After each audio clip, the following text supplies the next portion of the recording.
الشيطان الرجيم بسم الله الرحمن الرحيم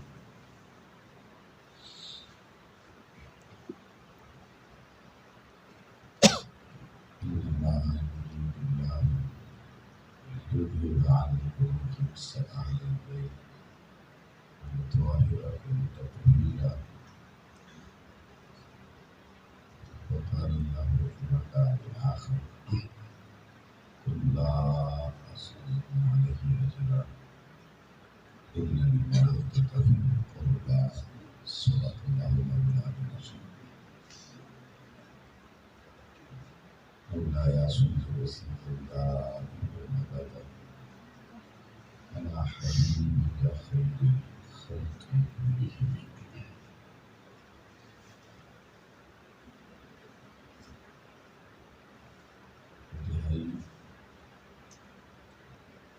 احترام کے قابل صدر مجلس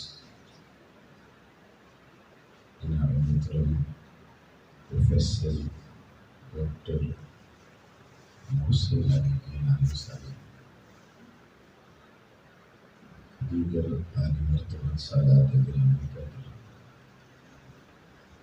حضرات علماء کرام، وفادار کرام، سناتان مصطفیٰ صلی اللہ علیہ وسلم، آج کی اس سید الشہداء کانفرنس میں تشریف لانے والے جملہ مستمعین احباب محترم، بزرگان محترم، اللہ جل وعلا کا جتنا شکر ادا کرتے ہیں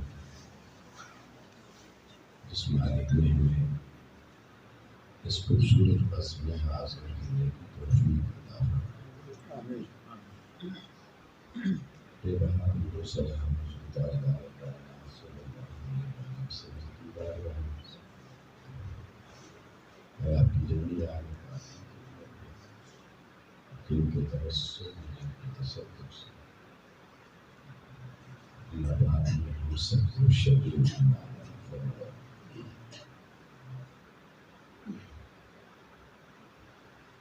آج کے اس خوبصورت پروگرام کے انعقاد کرنے والے بھائی قاری ذیشان حیدر نعیمی صاحب اور ان کے جملہ ساتھی منتظمین و عاملین، آپ سب کی کاوشوں کو خیر تحسین پیش کرتا ہوں اور بارگاہ اقبال دعا بہت مالک مولا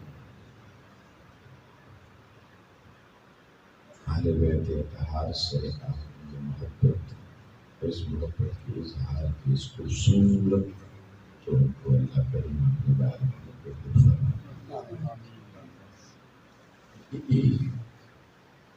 سامعین وقار، قرآن حکیم کی دو مقامات سے چند الفاظ آپ کے سامنے ہیں۔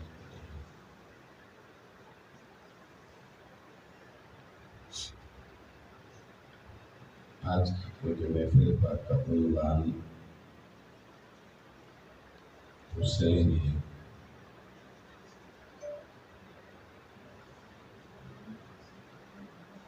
حسینیت کو سمجھنا اور فکر حسین کو سمجھنا یہ ہمارا مطلوب ہے۔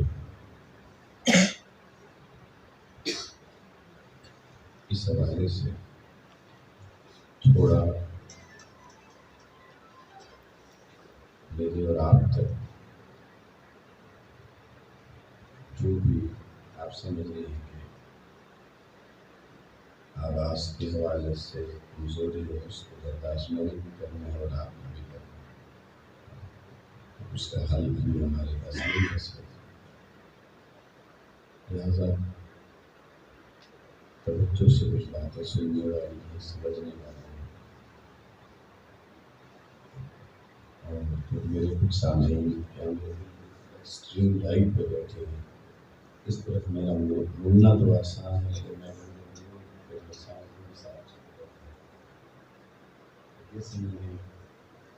گراؤنڈ سے باہر بھی بیٹھے،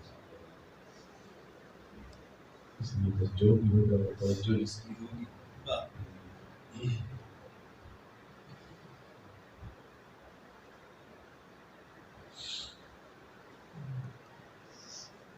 میں ایک بنیادی بات جو آپ کو سمجھانا چاہتا ہوں، یہ اہم ہے، یہاں سے بہت سارے خدشات کا، سوالات کا خاتمہ بھی ہوگا، ذہن کلیئر ہو جائیں گے۔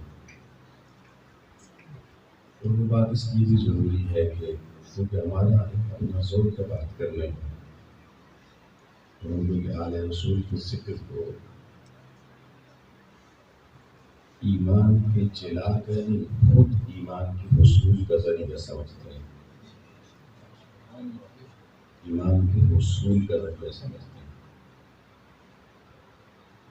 تو بعض اوقات ہوائیں ہر دور میں تعصب کی چلتی ہیں۔ ہم تو جس استاذ کے شاگرد تھے انہوں نے تعصب ختم کرنے کی تعلیم تو ہمیشہ دی، لیکن تعصب کو پھیلانے کی تعلیم بھی دی۔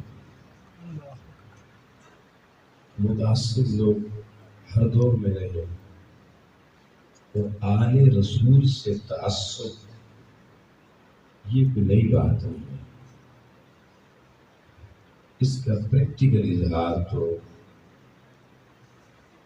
میں صحیح اس کا وقت بتاؤں گا تو کئی چہرے ناراض ہو سکتے ہیں، لیکن کم سے کم اس پہ تو سب کا اتفاق ہے کہ سن 60 ہجری سے آل رسول صلی اللہ علیہ وسلم کے ساتھ تعصب، اناد، بغض، حسد، اس کی ہوائیں باقاعدہ کلمہ پڑھنے والوں کے اندر چلنا شروع ہو چکی ہیں۔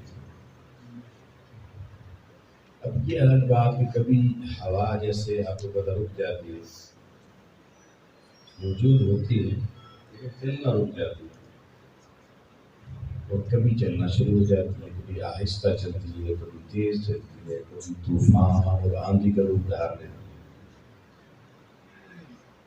پچھلے چند سالوں سے یہ پچھلا عشرہ ہے اس سے آل رسول صلی اللہ علیہ وسلم کے ساتھ تعصب کی جو ہوائیں تھیں جو دور قدیم سے آ رہی ہیں صدیوں سے، ان ہواؤں میں کچھ آندھیوں کا، کچھ طوفانوں کا مزاج بھی اختیار کیا، پھر انہیں ان ہواؤں کو چلنے کے لیے نیا گراؤنڈ میں یہ سوشل میڈیا کا، اب سوشل میڈیا کے ذریعے اپنے اندر کا بغض پوری دنیا میں پھیلانا مشکل نہیں کرنا، آسان ہو گیا ہے۔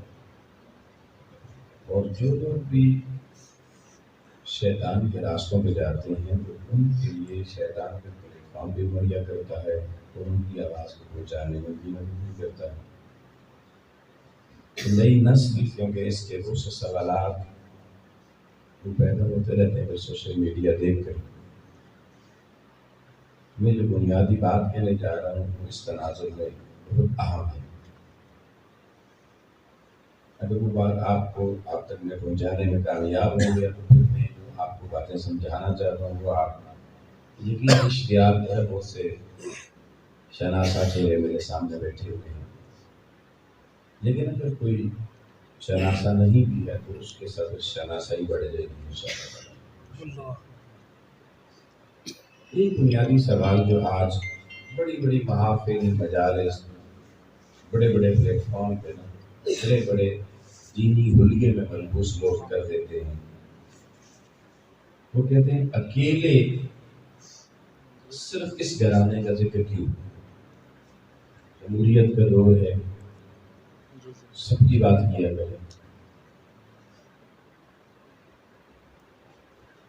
تو وہ یہ سمجھتے ہیں کہ سب کی بات اکٹھی نہ کرنا شاید یہ اعتدال ہی نہیں ہے۔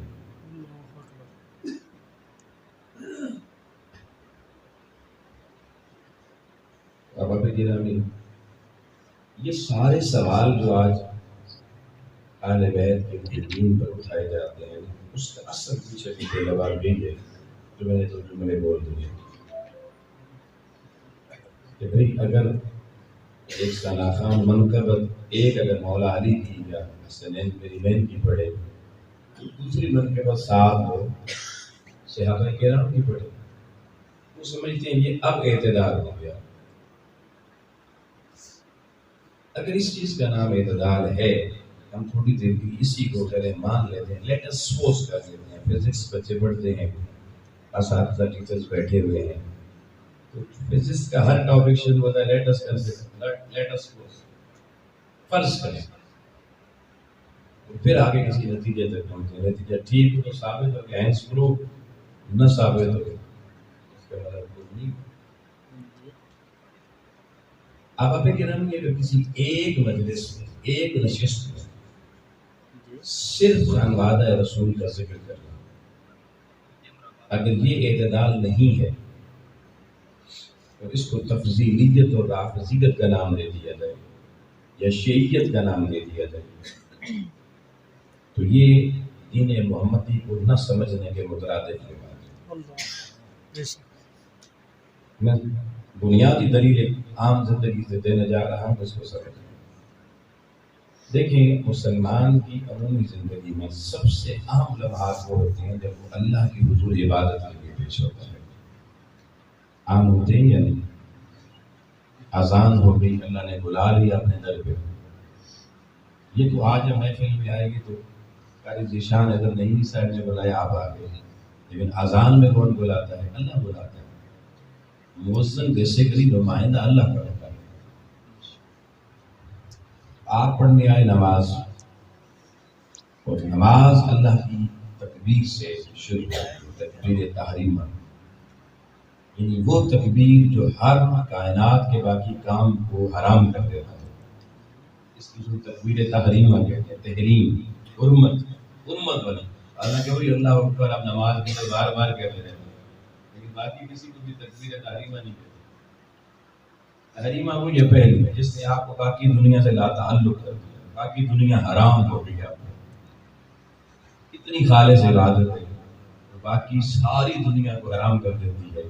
اس نماز میں آپ سکی ماں کو سلام نہیں کر سکتے، سکے باپ کے سلام کا جواب نہیں دے سکتے، لیکن وہی نماز بندہ پڑھتا چلا گیا، اس نے قیام کیا، رکوع کیا، سجدہ کیا، ہر ایک میں اللہ کی حمد و ثنا اور اللہ کی تسبیح پڑھی، رکوع میں بھی اللہ کی تسبیح، سجدے میں بھی اللہ کی تسبیح، سجدے کے درمیان جو کھڑا ہوا یا قوما کے یہ رکوع سے جب کھڑا ہوا تب بھی اللہ کی تسبیح، سمع اللہ لمن حمدہ ربنا لک الحمد، حتیٰ کہ قعدہ میں بیٹھ گیا بندہ اور اس نے پڑھنا شروع کیا التحیات للہ والصلوات والطیبات، اللہ میری ہر طرح کی جو بھی میرا تعلق ہے وہ مالی حوالے سے جانی حوالے سے وہ صرف تیری ذات کی پسند ہے، یعنی اتنی خالص اللہ کی عبادت بندگی بندہ کرتا گیا، پھر ایک مقام پر پہنچا جہاں اس نے دوبارہ اپنے کلمے کی تجدید کی، تجدید ایمان حالت نماز کے اندر ہے، قاعدہ عقیدہ، اسی کی وجہ سے قاعدہ عقیدہ کو تشہد میں بیٹھنا بھی کہتے ہیں،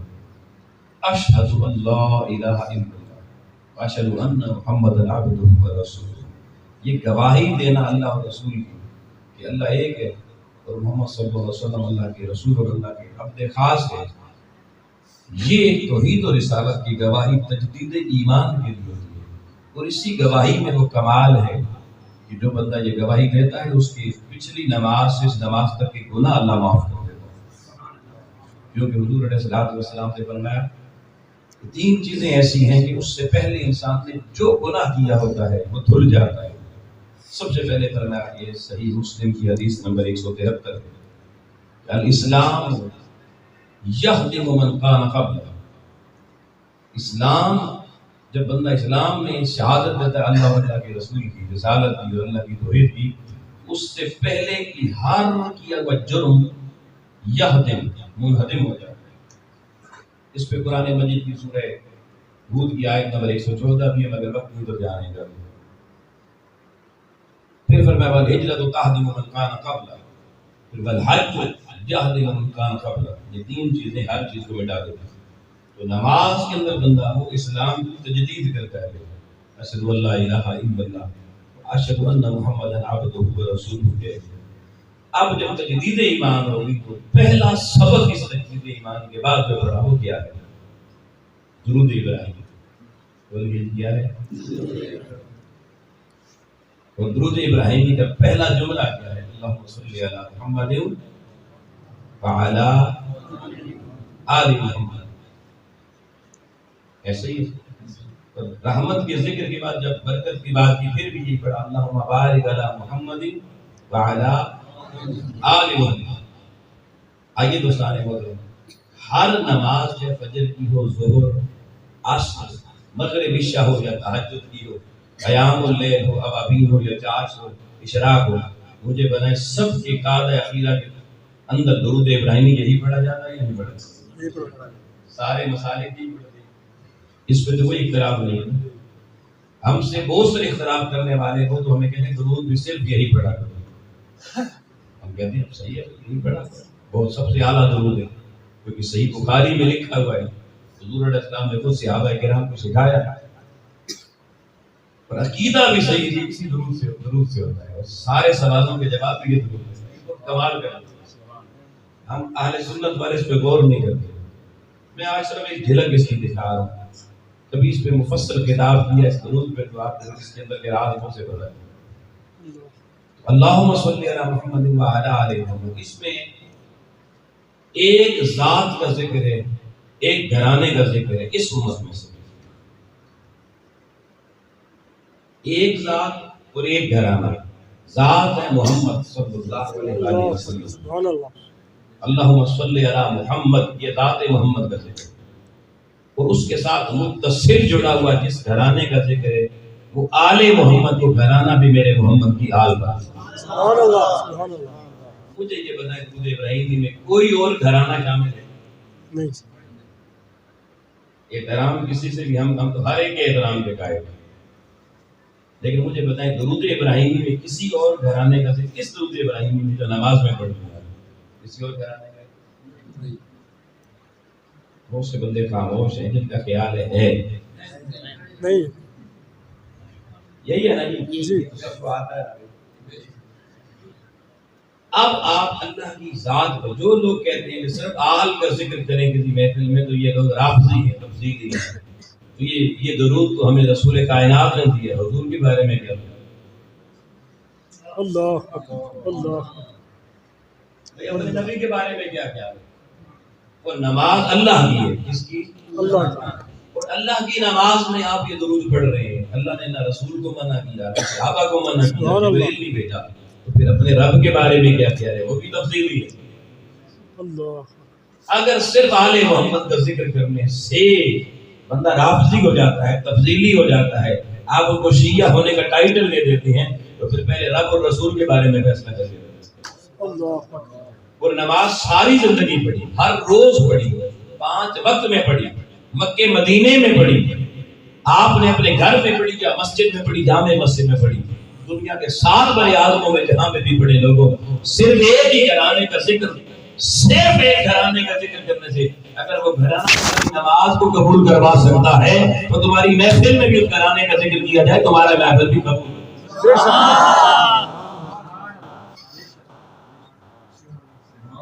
اگر محفل نہیں قبول ہوتی تو پھر نماز میں اس کے بارے میں سوچیں.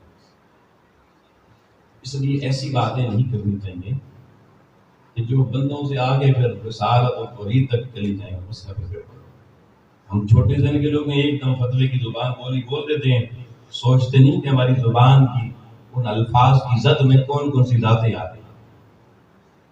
یہ بنیادی بات سمجھیے. اب میں اس کی قرآن سے دلیل دیتا ہوں، اگر اس کے پیچھے بھی واقعہ آپ کو سنا حدیث میں. حجاج ابن یوسف کا زمانہ ہے. حجاج آپ کو پتا ہے کس دور کا؟ مسلمانوں کا بادشاہ ہے.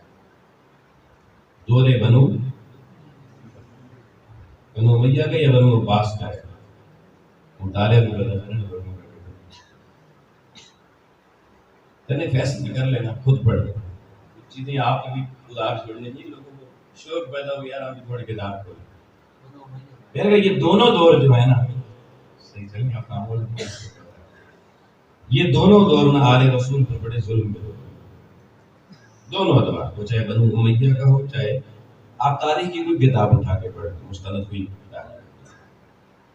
عباسیوں کو تو پہلا خلیفہ ہی جو بنا تھا نا ابو العباس الصفا، اس نے تو پہلا اعلان ہی یہ کیا تھا کہ سیدوں کا خون چاہیے جیسے محل بنا ہوا، گارا خون سے بنا ہوا. اتنا مدبوس تھا.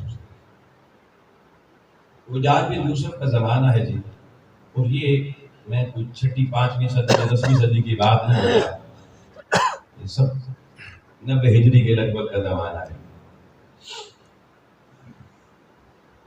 اب اس کا روٹین یہ تھی کہ جب اس کا دربار لگتا تھا نا، تو ہر قوم جیسے آج بھی دربار لگے تو تلاوت کلام پاک سے دربار کا آغاز ہوتا ہے۔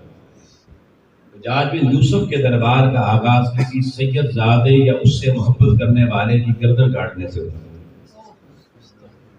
تاریخ کا سیاہ ترین بات بتا رہا ہے۔ اور اس کی فوج روزانہ سپاہی جو دروازہ کھٹکھٹا دیتے نا فجر کے وقت ہی، دربار تو بعد میں لگتا تھا، وہ بندہ گھر والوں کو اپنی وصیت نامہ دے آتا تھا کہ میں جا رہا ہوں واپس آؤں، سمجھ جاتا تھا کہ آج میری باری۔ اب تابعین میں بڑے بڑے حضور علیہ الصلوۃ والسلام کی اشاعت، بڑے بڑے اہل علم، بڑے بڑے محدث، بڑے بڑے فقیہ، بڑے بڑے مفسر تابعین میں تھے۔ ان میں 2 بڑے نام ابھی آئیں گے اس روایت۔ حضور علیہ السلام کے تابعی ہیں حضرت عامر شعبی رضی اللہ تعالیٰ عنہ کا نام، ان کا دروازہ ادھر کھڑا، بہت بڑے محدث اور فقیہ۔ اب وقت نہیں میں ان ایک ایک شخصیت کا تعارف کروں، گھنٹے لگتے گزرتے ہیں، ان کا کتنا خوبصورت کام ہے۔ آپ نے اپنی گھر والے کو کہا لو، وقت ہمارا بھی لگتا ہے پورا ہو گیا، لیکن دروازے پہ جا کے سپاہیوں کو کہا روکو، میں چاہتا ہوں کہ پتہ نہیں وہاں جو کچھ ظلم ہوگا اس کے بعد میری لاش بھی پلٹ کے گھر آئے گی یا نہیں، مجھے جو مرنے کے بعد کی رسوم ہوتی ہیں نا وہ پہلے ہی پوری کر لیں گے۔ غسل کیا، غسل کر کے نا اپنے کپڑے اتار کے 2 چادریں سفید رکھیں، جیسے احرام میں یہ کفن والی ہوتی ہے وہ پہن کے اور چل پڑے۔ حجاج بن یوسف کے دربار میں پہنچے۔ حجاج نے پہلی دفعہ ایک ایسا بندہ دیکھا، آل رسول کا محب تھے، بہت بڑے مولا علی کے گھرانے سے محبت کرنے والے۔ جب دربار میں پہنچے نا تو حجاج بڑا حیران ہوا کہ یار یہ تو کفن پہن کے پہلے ہی آ گیا، اور بہت بڑے عالم تھے، محدث فقیہ تھے۔ اس نے کہا یہ کیا؟ اس نے کہا حجاج مجھے پتا تھا کہ تو وہ بدبخت ہے جو نیت کر لے وہ کر دیتا ہے، تو لہٰذا میں نے کہا تمہیں کفن پہن کے چلے جاتی ہیں، کوئی دنیا کہہ سکے گی کہ ایسا مرحوم دنیا میں تھا جو کفن پہن کے مرا ہے۔ اس بات کو بگڑ گیا، اس نے کہا اچھا میں تجھے چھوڑ دیتا ہوں، بیٹھ جاؤ۔ انہوں نے کہا نا کہ تو ہے گیا تھا خبیث آدمی، خسیس آدمی کہ جو کہہ دیتا وہ کرتا ہے، مجھے تو نے پکڑوایا ہے تو تجھے پکڑوا رہا ہے۔ اب وہ کہنے لگا نہیں میں ایسا نہیں ہوں۔ اب ہر روز اس نے متبادل بندہ بھی پکڑوایا ہوا ہوتا تھا، اگر کسی روز کسی ایک کو قتل نہ کرنا پڑے تو متبادل کو کرتے تھے، اور اس کا اصول یہ تھا کہ وہ تالی بجاتا تھا یوں کر کے، اور سپاہی اب گھنٹیاں تو جتنی بیلیں ہوتی اتنی بیلتے اور بنا آتے تھے، اس نے یوں تالی بجائی نا، انہوں نے پیچھے ایک اور تابعی رسول کو پکڑ کے سامنے کر دیا، یہ بھی اس گھرانے کے بہت بڑے محب تھے میرے نبی کریم علیہ الصلوۃ والسلام کی آل کا، اور ان کا نام تھا حضرت یحییٰ بن یعمر رضی اللہ تعالیٰ عنہ، یہ عبداللہ بن مسعود، عبداللہ بن عباس کے بڑے شاگردوں میں تھے، چوٹی کی شاگردوں میں، بڑے اہل علم و فضل و کمال تھے۔ حجاج کے سامنے لایا گیا، حجاج نے کہا جلاد ہو گیا تو کاٹ دو۔ جیسے ہی حجاج سے اشارہ کرنے لگا تو حضرت عامر شعبی جن کو بٹھایا تھا اسے وہ کھڑے ہو گئے، انہوں نے کہا حجاج خدا کا خوف کر، اگر کوئی مجرم تو سمجھتا بھی ہے تو اس کو کم از کم زندگی میں ایک بار اپنی صفائی کا موقع تو دے نا، جو تم نے اس کے اوپر جرم جو حادث جاری کی ہے اس کو صفائی کا موقع دے، اس کو سنا تو جائے وہ کہتا گیا، اور بتا ان کا قصور کہ اتنے بڑے حضور علیہ السلام کے دین کے عالم میں مجھے شرم نہیں آتی، کیونکہ اس بندے کو تو جھجک تھی نہیں، تو پہلے کفن پہن کے آئے ہوئے۔ حجاج تھوڑا سا دبکا آپ کے لہجے کی تپاک پن سے کہنے لگا اچھا ٹھیک ہے موقع دے دیتے ہیں۔ ہاں بھائی تو نے پوچھا تھا عامر شعبی نے پوچھا بتاؤ یحییٰ بن یعمر کا قصور کیا ہے؟ حجاج کہنے لگا جناب ان کا قصور یہ ہے کہ حسن اور حسین بیٹے علی کے ہیں، اور یہ ممبر پہ بیٹھ کے جمعے کے خطبے دے کے کہتا ہے کہ حسن اور حسین محمد کے بیٹے ہیں۔ تمہارے نبی کے بیٹے ہیں، علی کے بیٹوں کو محمد کا بیٹا کہتا ہے، یہ جرم ہے۔ سوچنا جی آل رسول سے بغض کہاں تک پہنچا۔ حضرت عامر شعبی نے کہا اچھا چلیں پھر بھی ان کو صفائی کا موقع دیں، یہ کیوں کہتے ہیں؟ یہ تو پوچھنا، اتنا تو پوچھنے کا حق ہے ملزم سے مجرم سے، بھئی تو علی کے بیٹوں کو محمد کا بیٹا کیوں کہتا ہے؟ اس نے کہا چلو بھئی بتاؤ کہ کیوں کہتے ہیں؟ انہوں نے کہا دیکھیں میں جواب دیتا ہوں لیکن یہ میری ہتھکڑیاں کھول دیں، گلے سے توق اتار دیں، پاؤں سے بیڑیاں اتار دیں، اور کیونکہ ان کا نام لینا ہے ذرا میں وضو کر لوں، وضو سے نہیں ہوں کیونکہ میں بے وضو نام بھی چرانے کا جاننے کا۔ اچھا میں کھلوا دیتا ہوں لیکن ایک شرط ہے، جواب جو بھی تو نے دینا صرف قرآن مجید سے دینا، کسی حدیث سے نہیں دینا، صرف قرآن سے۔ اور اس پہ دوسری شرط یہ ہے کہ قرآن سے بھی ایک آیت ایسی ہے جو نہیں پڑھنی، اور وہ ہے آیت مباہلہ۔ وَلَدُ أَبْنَاءَنَا وَأَبْنَاءَكُمْ وَنِسَاءَنَا وَنِسَاءَكُمْ وَأَنفُسَنَا وَأَنفُسَكُمْ، یہ آیت نہیں پڑھنی۔ اب علماء جانتے ہیں کہ اس آیت سے ہی ہمیشہ حسن و حسین کو آقا علیہ السلام کا بیٹا ثابت کیا جاتا ہے۔ اب اس کا پتہ چلا کہ حجاج بن یوسف کی قرآن جانتا تھا، حافظ قرآن تھا، یہ نہیں پتہ چلا یہ حافظ عالم ہو کے بھی نا یہ لوگ اس طرح کی زبان استعمال کرتے ہیں، یہ نئے لوگ نہیں ہیں، یہ قبیلہ بھی بڑا قدیم ہے۔ اس لیے کبھی بندے کو حیرت ہوتی ہے یار مولوی صاحب یہ بات کر رہی ہے، حافظ صاحب یہ بات کر رہی ہے۔ وہ بھائی حافظ صاحب آج کے 15ویں صدی میں پہلی صدی کی باتیں بتا رہا ہوں۔ اس نے کہا بھائی یہ آیت مباہلہ نہیں پڑھنی۔ تو حجاج کا یہی خیال تھا کہ پورے قرآن میں ان کو کوئی اور آیت تو ملے گی نہیں، کیسے تھا گردن تو میں نے کاٹ دوں۔ آپ لوگ حضرت یا بن یعمر رضی اللہ تعالیٰ عنہ نے وضو کیا، اب بیڑیاں کھول دی گئیں، گھڑیاں کھول دی گئیں، تو اتار دیا گیا۔ میرے محبوب علیہ السلام کے تابعی نے وضو کیا، وضو کر کے دربار میں پھر کھڑے ہوئے، حجاج ایک دفعہ چلتے ہیں پھر دوہرا دیں۔ اس نے کہا بھائی آپ کا جرم یہ ہے کہ آپ بیٹے علی کے ہیں، انہیں محمد کا بیٹا کہتے ہیں، ثابت کرنا ہے کہ علی کے بیٹے محمد کے بیٹے ہیں، ثابت صرف قرآن سے کرنا ہے، کسی اور کتاب سے نہیں کرنا۔ اور اس کے لیے بھی ایک شرط یہ ہے کہ آپ نے آیت مباہلہ نہیں پڑھنی۔ کون سی آیت نہیں پڑھنی؟ آیت مباہلہ نہیں پڑھنی، باقی کوئی بھی آیت آپ قرآن مجید سے پڑھ سکتے ہیں۔ اب آپ کو پتا ہے کہ قرآن مجید میں ایک سورہ ہے، اس کا نام ہے سورہ انعام۔ کیا نام بتایا میں نے؟ سورہ انعام۔ اس کی آیت نمبر 84 سے ایک مضمون شروع ہوتا ہے، 184 نمبر آیت سے۔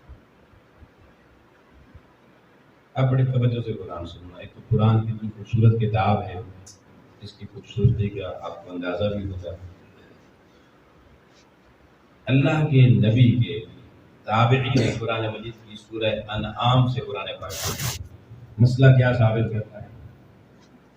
علی کے بیٹے حسن و حسین کس کے بیٹے ہیں؟ نبی کے بیٹے۔ میں وہی آیات آپ کے سامنے قرآن مجید کھول کے پڑھ رہا ہوں، آپ بھی جا کے پڑھ لیجیے ذمہ داری کے ساتھ۔ قرآن مجید ہاتھ میں سے یہ پکڑا تاکہ کسی کو شبہ نہ ہو کہ کوئی ہمیں پر بھی نہیں پتا جی ممکن ہے حافظ بھی نہ بیٹھا ہو تو وہ کہہ دے گی پتہ نہیں کہ پڑھ چھڑیا سیدھے سیدھے کہہ دے۔ بسم اللہ الرحمن الرحیم۔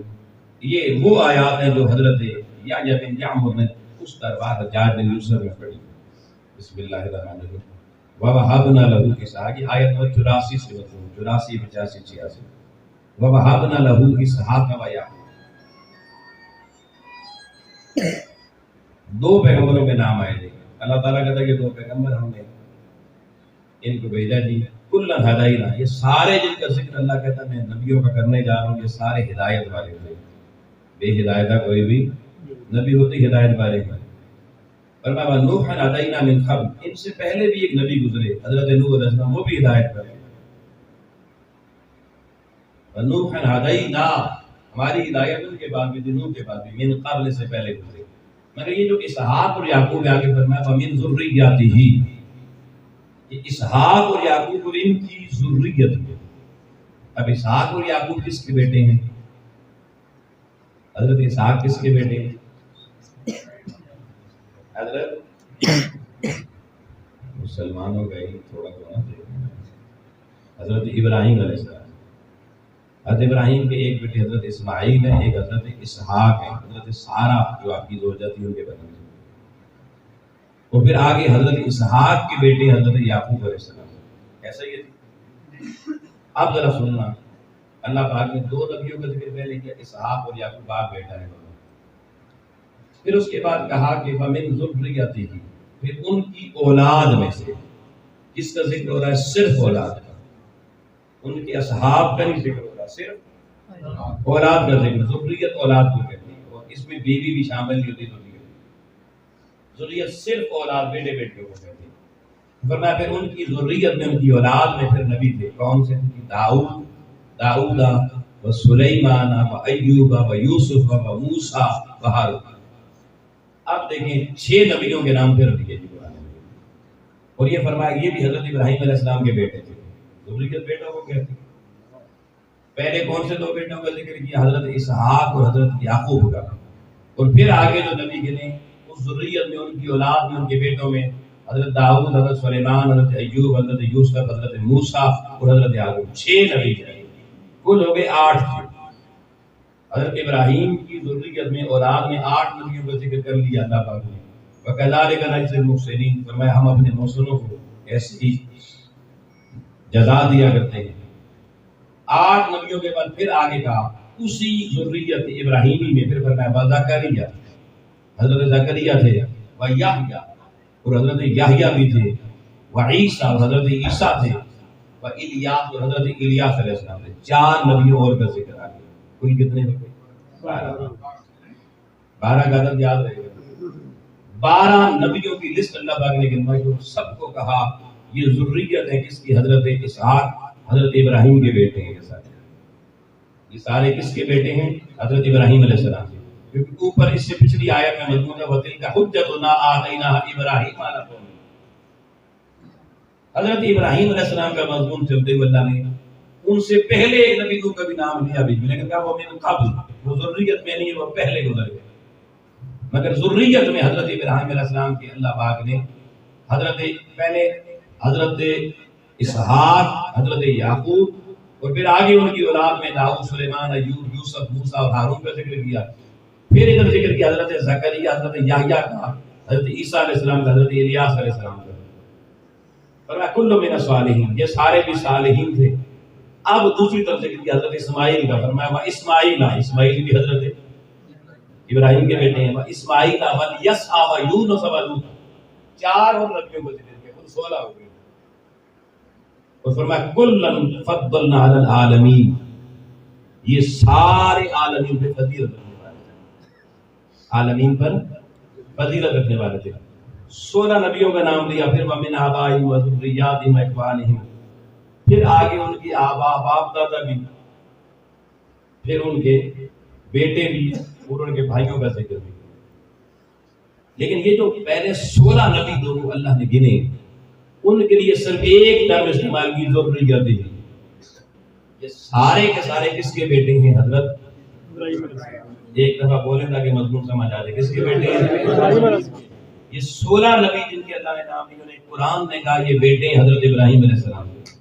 آپ لوگوں میرے محبوب صلی اللہ علیہ وسلم کے تابعی حضرت یحییٰ بن یحییٰ رضی اللہ تعالیٰ عنہ نے قرآن کریم کی یہ 3-4 آیات پڑھی، یہ 16 نبیوں کا ذکر قرآن سے پڑھا، اور پڑھ گیا حجاج بن یوسف کو مخاطب ہو کے کہا حجاج بتا کیا قرآن نے یہ سارے حضرت ابراہیم کے بیٹے کہے یا نہیں کہے؟ حجاج کہنے لگا بالکل، قرآن نے ذریت کا لفظ بولا ہے، یہ سارے حضرت ابراہیم علیہ السلام کے بیٹے تھے۔ کہا بتا ان میں سے ایک نام حضرت عیسیٰ علیہ السلام کا ہے یا نہیں؟ اس نے کہا جی بالکل ہے۔ فرمایا بتا عیسیٰ کے باپ کا نام کیا؟ عیسیٰ کے باپ کا نام کیا؟ حجاج ایک لمحے کے لیے چھٹکا، اس نے کہا نہیں باپ تو کوئی نہیں تھا۔ کہا ابھی تو کہہ رہا ہے یہ سارے ابراہیم کے بیٹے تھے، اور ابھی کہہ رہا ہے باپ بھی کوئی نہیں تھا۔ کہتا نہیں قرآن نے کہا ہے ابراہیم کے بیٹے ہیں۔ کہا ماں کون تھی؟ اس نے کہا حضرت مریم علیہ السلام. کہا کیا بیٹا ہونے کے لیے شرط ہے؟ اگر وہی باپ کی تو پھر مریم کا شوہر کون تھا؟ اس نے کہا مریم کا شوہر تو کوئی نہیں تھا، بغیر شوہر کے صرف خاتون سے بیٹا پیدا ہوا. اور کس کا بیٹا؟ قرآن نے کہا ابراہیم کا بیٹا ہے. اور لوگوں قرآن کی یہ آیات پڑھ کے حضرت یحییٰ بن یعمر صحابہ کے شاگردوں کا علم دیکھیے گا، محمد کی آل کے دیوانوں کا علم دیکھیے گا. کہنے لگے حجاج ابھی تو نے کہا قرآن سے کہ وہ آیت مباہلہ نہیں پڑھی. میں نے نہیں پڑھی، میں نے قرآن کی سورہ انعام کی آیت نمبر 84 سے 87 تک پڑھی ہے. 16 نبیوں کا ذکر اللہ نے کیا، ہر نبی کو ابراہیم کا بیٹا کہا. میں نے تجھ سے سوال کیا عیسیٰ کا باپ؟ تو نے کہا نہیں ہے. میں نے کہا پھر قرآن نے عیسیٰ کو شامل کیوں کیا؟ تو نے کہا نہیں قرآن کہہ رہا ہے. پھر ابراہیم کا بیٹا عیسیٰ بھی ہے.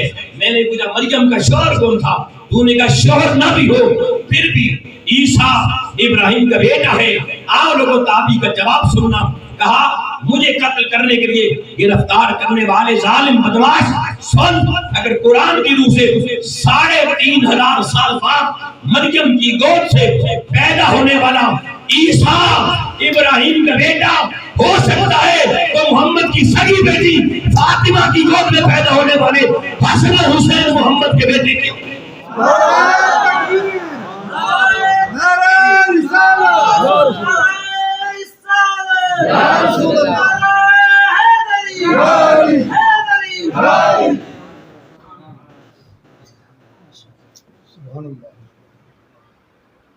حجاج بن یوسف نے کہا جاؤ میں نے چھوڑ دونوں تابعی حضرت یحییٰ بن یعمر حضرت عامر شعبی دربار حجاج سے نکلے، ایک ہی نعرہ لگا، نعرہ حیدری. سبحان اللہ سبحان اللہ. حسن و حسین علی کے بھی بیٹے ہیں، محمد کے بھی بیٹے ہیں. سبحان اللہ. اب بتائیں تابعین حسن و حسین کو قرآن سے محمد کے بیٹے ثابت کیا جائے اور محمد کی اولاد کا ذکر کیا جائے اور مسلمانوں کے کسی کو اچھا نہ لگے، وہ بے ایمان تو ہو سکتا ہے، مسلمان آئیے. اب قرآن میں نے کہا ان سے ایمان، ان کے ذکر سے ایمان بڑھتا نہیں ہے، ایمان ملتا ہے، ایمان ملتا ہے. اب قرآن میں نے شروع میں قرآن مجید کی سورہ شورا کی آیت نمبر 23 کا ایک جملہ پڑھا، اور محرم میں تقریباً آپ اپنی مساجد میں ہر خطیب سے سنتے ہیں قل لا اسألکم علیہ اجرا الا المودۃ فی القربى. لیکن علماء کی تقریر گزشتی ہے اس موضوع پر، اس آیت پر. انہوں نے پوری گردان آپ کو سنانی ہوتی ہے، میں وہ گردان نہیں سنا. حضور علیہ السلام کے کیا کیا احسانات ہیں، حضور کہہ رہے ہیں میں اجر نہیں مانتا. میں صرف ایک نکتہ آپ کو سمجھاؤں گا، وہ بڑا خاص ہے. قل لا اسألکم، اے بابی میں نے کہہ دے لا اسألکم، میں سوال نہیں کرتا علیہ اس دین پر اجرا، کسی طرح کے اجر کا، اجرت کا سوال نہیں کرتا، الا مگر مودۃ فی القربى، میرے قرابت داروں سے تم نے مودت کرنی ہے. اب یہ مودت کیا ہے ہم آگے چل کے ٹائم ملا تو اس پہ بھی بات کریں گے، لیکن وقت کے ساتھ مشروط ہے چیزیں. یہ زمین پہ بیٹھنا بڑا مشکل ہے، میں بیٹھنا جوان بندے بیٹھ سکتے ہیں، بوڑھے لوگ بھی دیکھنا. تو میں عرض کر رہا تھا کہ یہ جو آیت کریمہ کا حصہ ہے سورہ شورا کا، قل لا اسألکم علیہ اجرا الا المودۃ فی القربى، نقطہ سنیے گا. اللہ نے اس جملے کے آغاز میں اس جملے میں ایک حکم دیا گیا اللہ کی طرف سے قرآن مجید میں. حکم کیا ہے کہ نبی کریم علیہ الصلوۃ والسلام کی آل کے ساتھ مودت کرنی ہے. کیا کرنی ہے؟ مودت. یہ مودت محبت کی ایک قسم ہے، محبت کی بہت سی اقسام، اس میں سے ایک کو مودت کہتے ہیں. اب غور کرنا ہے. لیکن یہ حکم اللہ تعالیٰ نے لفظ شروع کیا جس سے اس لفظ کو کہتے ہیں قول. کیا لفظ استعمال کیا؟ قول. اچھا قرآن مجید کو اگر آپ پڑھیں نا پورے قرآن کریم آپ بڑے حیران ہوں گے. احکام کے بعد قرآن مجید میں لگ بھگ اللہ پاک نے بتا رہا 2000 احکامات مبنی. کتنے؟ 2000 احکامات مبنی آیات قرآن مجید میں موجود ہیں. کچھ احکامات اللہ نے ایسے دیے جن سے پہلے حکم دینے سے پہلے لگایا قل اے معبود تو انہیں یہ بات کہہ دے. تو کچھ ایسے احکام دیے جن سے پہلے اس نے قل نہیں لگایا. جیسے نماز کا حکم اتنا بڑا حکم ہے قرآن پاک میں 94 دفعہ اللہ نے حکم دیا اقیم الصلاۃ. ایک دفعہ بھی یہ نہیں کہا قل اقیم الصلاۃ محبوب تو انہیں کہہ دے نماز پڑھو. روزے کا حکم قرآن مجید میں پڑھے یا ایھا الذین آمنوا کتب علیکم الصیام قل سے شروع نہیں ہوا. زکوٰۃ کا حکم 32-33 دفعہ قرآن پاک میں آیا ہے آتوا الزکاۃ. ایک دفعہ بھی قل سے نہیں. حج کا حکم وللہ علی الناس حج البیت. یہ سارے احکام دین کے احکام کہلاتے ہیں بنیادی احکام. مگر ایک سے پہلے بھی لفظ قل نہیں ہے. دوسری طرف میں نے ایک حکم ابھی پڑھا سورہ سے قل سے شروع ہوا. آپ سورہ اخلاص کو پڑھیں توحید کا حکم ہے قل هو اللہ احد. اے محبوب آپ کہہ دیں اللہ ایک. اللہ اپنی توحید کا حکم سنانا چاہے تو قل لگائے. اپنے محبوب کی آل کی اور قرابت داروں کی مبدت کا اعلان کروانا چاہے قل لگائے. قل یا ایھا الکافرون لا اعبد ما تعبدون. ایک حکم ایسا جس کا اعلان کافروں کے سامنے کرنا ہے. اے محبوب تو کر اے کافروں لا اعبد ما تعبدون. یعنی بندگی صرف کس کی ہے؟ اللہ کی ہے. تم جس کی بھی عبادت کرتے ہو نا بھلے اس کو اوپر والا کہو نیچے والا کہو ہم اس کی عبادت نہیں کرتے. ہم سچے رب کی عبادت کرتے اوپر نیچے والے کے قائم ہیں. سمجھ آ رہی ہے بات؟ پھر اسی طریقے سے ایک حکم اور دیکھیے قل ان کنتم تحبون اللہ فاتبعونی یحببکم اللہ یغفر لکم ذنوبکم. اب یہاں بھی قل لگایا. حکم کس چیز کا؟ فاتبعونی. محبوب آپ انہیں کہتے ہیں اللہ کی محبت صرف اللہ کی محبت کا مسافر وہی ہوگا جو مصطفیٰ کریم کی اتباع میں چلے گا. جو حضور کی اتباع سے ہٹے گا کائنات میں کوئی بھی ہو وہ اللہ کی محبت کے راستے کا مسافر بنے گی. یہ بھی حکم آ گیا. اللہ کی محبت بھی ہر بندے پہ فرض ہے اور اللہ کی محبت والا فرض اس کی محبت تک پہنچنے کا راستہ بتا دیا اتباع مصطفیٰ. اور اس حکم سے پہلے بھی قل لگایا.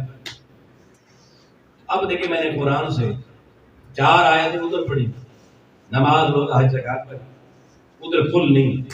4 میں ادھر پڑھی توحید عبادت اتباع رسول اور مبدت آل رسول. ان 4 حکموں سے پہلے قل ہو. سمجھ آ رہا ہے جی؟ میں نے قرآن مجید سے پڑھی نا جی. اب ایک سوال پیدا ہو گیا کہ بھئی کوئی آیت جس کے اندر قل لگا ہوا ہے یا نہیں لگا ہوا. جب اللہ کا حکم ہے اللہ کی ہر حکم کو ماننا ہم پر فرض ہے یا نہیں؟ کوئی شخص کلمہ پڑھنے والا اللہ کے کسی ایک حکم کا بھی انکار کر سکتا ہے؟ نہیں نہ کر سکتا. اور اگر انکار کر دے تو مومن رہے گا. بہت قیمتی نکتہ ہے. زندگیاں گزر گئیں ممکن ہے نہ سنا. تو کیا پتا کتنوں کو اپنے ایمان کا اعادہ کرنا پڑے اس کے بعد. کچھ پردے اٹھ جائیں گے. اللہ کا ہر حکم ہر مسلمان پہ ماننا فرض ہے لازم ہے. تو کسی ایک حکم کو بھی کسی نے ایک لمحے کے لیے بھی انکار کیا اس لمحے کو مومن نہیں ہے. ایسا ہی ہے. یعنی ایک اصول طے ہو گیا کہ اللہ کا کوئی بھی حکم ہے اس سے انکار سرے سے کوئی بھی نہیں کر سکتا. اب اللہ نے دیکھے بعض حکم سے پہلے قل لگایا اے میرے محبوب تو کہے اور کچھ احکام سے پہلے قل نہیں لگایا.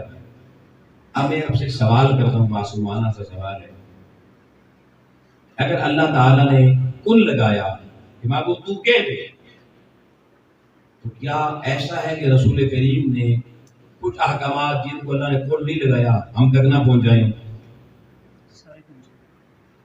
بتائیں جی کیا ایسا ممکن ہے کہ جبریل وہی لے کر آیا اور رسول نے وہی چھپا دی ہوگی حکم نہ بتایا ہو اور اللہ کو ضرورت پیش آ گئی ہوگی محبوب نہیں کیوں چھپایا قل اب کہنا؟ ایسا کوئی سوال پیدا ہو سکتا ہے؟ بولو نہیں. یعنی یہ تو سوال ہی نہیں پیدا ہوتا نا، جیسے وہی آتی آقا امت تک پہنچا دیتی، نہ جبریل نے لانے میں کوئی کمی کی، اور نہ اللہ کا کوئی اور سورس اور راستہ ہے جبریل جس کو اللہ نے بنایا ہو جبریل اور حضور کے بغیر کوئی ایک حکم خدا مجھے بتا دو جس میں جبریل کے واسطے وہی اور مصطفیٰ کریم کے واسطے کے بغیر اللہ نے حکم ہمیں دیا ہے، کوئی ایک بھی حکم نہیں۔ تو سوال یہ پیدا ہوتا ہے یا اللہ جب رسول کریم تیرا ہر حکم من نوعان امت تک پہنچا رہے ہیں، لانے والا جبریل فرشتوں میں کسی فرشتے کے ساتھ ہم لفظ امین نہیں لگاتے، جبریل کا جب بھی نام آتا تھا کہتے جبریل امین علیہ السلام، امین کیوں کہتے ہیں؟ اس نے اللہ کی امانت وحی میں کبھی بھی خیانت نہیں کی، قرآن کا امین بن کے وہ جب حضور تک پہنچاتا رہا تو اب قیامت تک اس کو کائنات تو حضور کا امتی جبریل امین کہتا ہے۔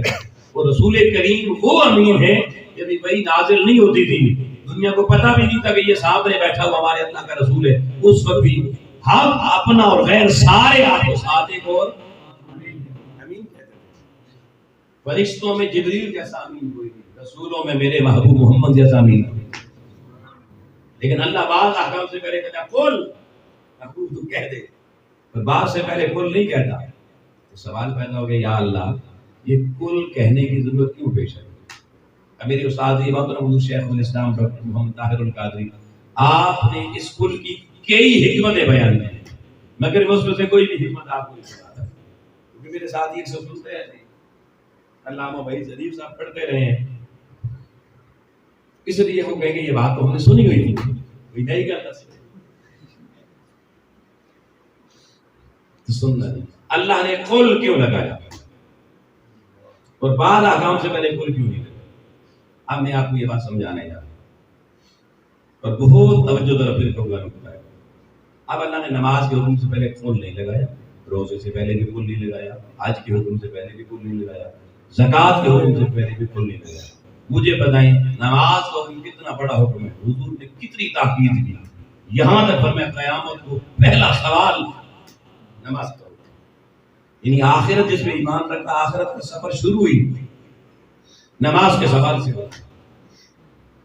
کتنی سخت سخت احادیث ہے، سب کچھ سنی ہوئی ہے مسلمانوں نے، اکثر علماء بیان کرتے ہیں، اور کچھ تو علماء پورا سال بیچارے جمعے پہ سارا پوری نماز میں لگاتے ہیں، اور کچھ تو علماء محرم بھی ساری حسینیت بھول جاتی ہے، ساری فکر کربلا بھول جاتی ہے، وہ کہتے ہیں فکر کربلا نماز ہے، وہ بھائی نماز تو یزیدی لشکر بھی پڑھتے ہیں، یہ فکر تو یزید نے بھی دی ہے نماز پڑھنے۔ میں ابھی چند دن پہلے ایک بہت بڑے مجمع میں ایک مقام پہ پنجاب کی طرف خطاب کرنے گیا، تو وہاں مجھ سے پہلے ایک علامہ صاحب لگے ہوئے تھے، بہت بڑی پگڑی باندھی ہوئی تھی، پونا گھنٹہ انہوں نے لگایا، پہلے سے ہمارے ہوتے ہوئے پونا گھنٹہ انہوں نے، ان کو سارا زور یہ تھا کہ بس ساری کربلا نماز، ساری کربلا نماز ہے بس، یا تو جو نماز نہیں پڑھتا وہ کربلا کا ذکر نہ کرے۔ تو میرا اس کے بعد خطاب میں نے پھر شروع یہاں سے کیا، میں نے کہا جی بتایا جی وہ جو سامنے دوسرا لشکر تھا 22,000 کا، انہوں نے ایک بھی نماز وہاں قضا کی، کوئی ثابت کر دے انہوں نے نمازیں نہیں پڑھی۔ 700 حافظ اس لشکر میں تھے، امامت والے 700 وفات کے تاریخ دبری کے مطابق، اور پھر اور اس موضوع پہ پورا خطاب کیا، اگر ابھی ادھر نہیں جا رہا۔ اب اللہ نے نماز کا حکم 94 دفعہ دیا، حضور نے اتنی تاکید کی، علماء نے کہہ رہا کرتے ہیں، کرنی بھی چاہیے، کوئی شک نہیں، نماز پڑھنی چاہیے، فرض ہے، لیکن مجھے بتائیں یہ ساری تاکید کے باوجود 94 دفعہ ہو قرآن میں حکم کے باوجود، قیامت سے پہلے سوال جاننے کے باوجود ساری امت نماز پڑھتی ہے؟ بھائی بے شک نہ پڑھو، بولو تو صحیح، پڑھنی پڑے گی لگ رہا ہے۔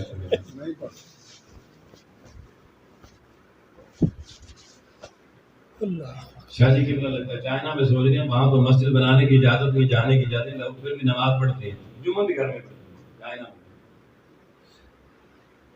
لیکن میں پاکستان کی بات کر رہا ہوں، سارے پڑھتے ہیں، کیوں نہیں پڑھتے؟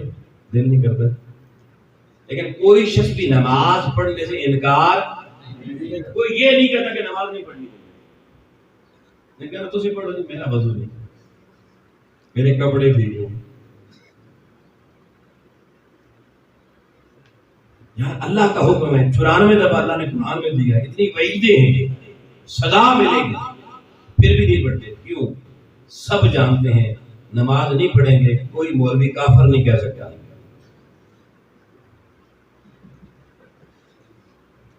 پھر بھی رہیں گے کیا؟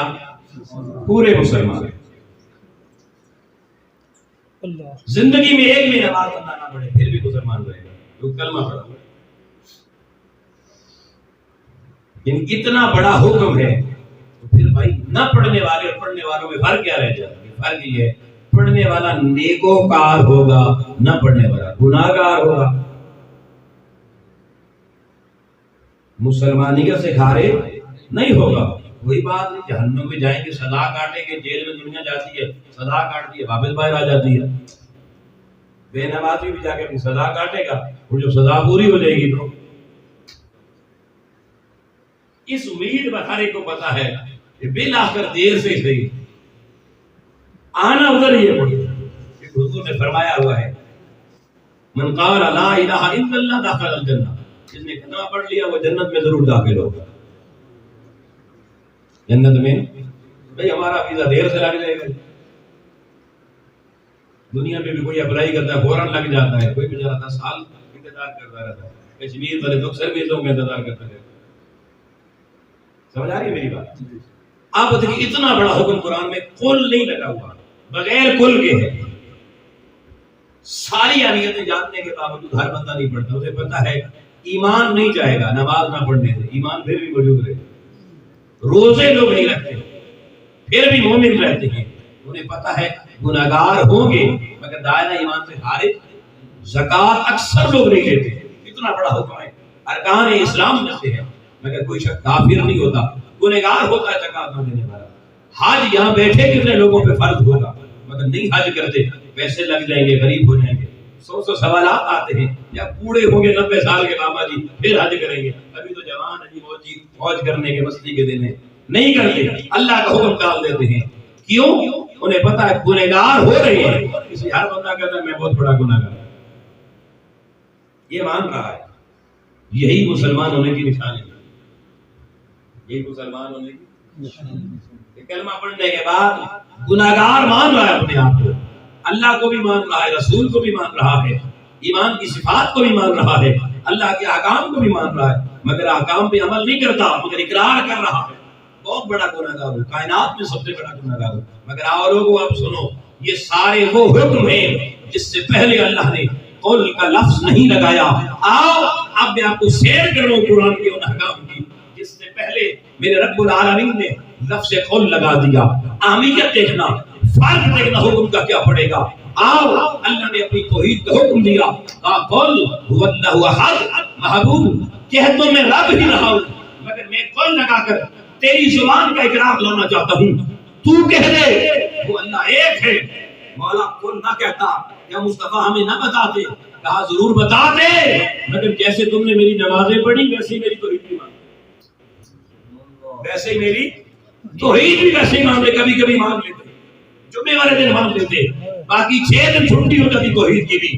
مگر آؤ لوگوں، تو مسلمان جو 24 گھنٹے میں 5 وقت اللہ کے دربار میں ایک نماز بھی نہیں پڑھتا، وہی مسلمان اگر انہیں 24 گھنٹوں میں صرف ایک لمحے کے لیے، میں نے 1 گھنٹہ نہیں کہا، 1 منٹ نہیں کہا، 1 لمحے کے لیے اگر وہ یہ کہہ دے کہ اللہ کو ایک ماننا بھول گیا تھا جیسے 5 نمازیں بھول گیا تھا، مجھے بتاؤ جو 1 لمحے کے لیے اللہ کی توحید بھول جائے کہ اس 1 لمحے میں 2-3 بھی ہو سکتے ہیں، تو مسلمان رہے گا؟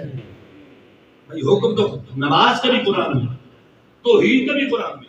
آپ نے نماز ساری زندگی نہیں پڑھی پھر بھی پورے مسلمان رہے، ذرا سے بھی کم نہیں ہوئے، مومن بھی رہے. تو سوال یہ پیدا ہوتا ہے توحید کا اللہ نے اتنی زیادہ حکم نہیں دیا جتنی زیادہ بار اس نے اپنی تو نماز کا حکم دیا ہے. تو یہ فرق یہ ہے کہ نمازیں ساری زندگی نہ پڑھو پھر بھی مسلمان، توحید ایک لمحے کے لیے بھی نہ مانو، مسلمانی سے خارج ہو جاؤ. آؤ لوگوں، قرآن میں یہ فرق ہمیں احکام کے بعد میں صرف لفظ قول بتاتا ہے. کون سا لفظ بتاتا ہے؟ اس حکم قرآنی سے پہلے قل آ جائے قاعدہ یہ ہے کہ ایک لمحے کے لیے بھی اس حکم سے چشم پوشی نہیں کی جا سکتی.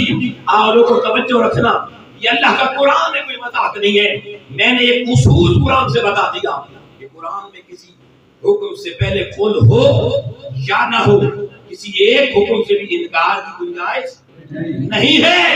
لیکن جن احکام سے پہلے لفظ قل نہیں ہے، انکار کی گنجائش نہیں مگر فرار کی گنجائش موجود ہے.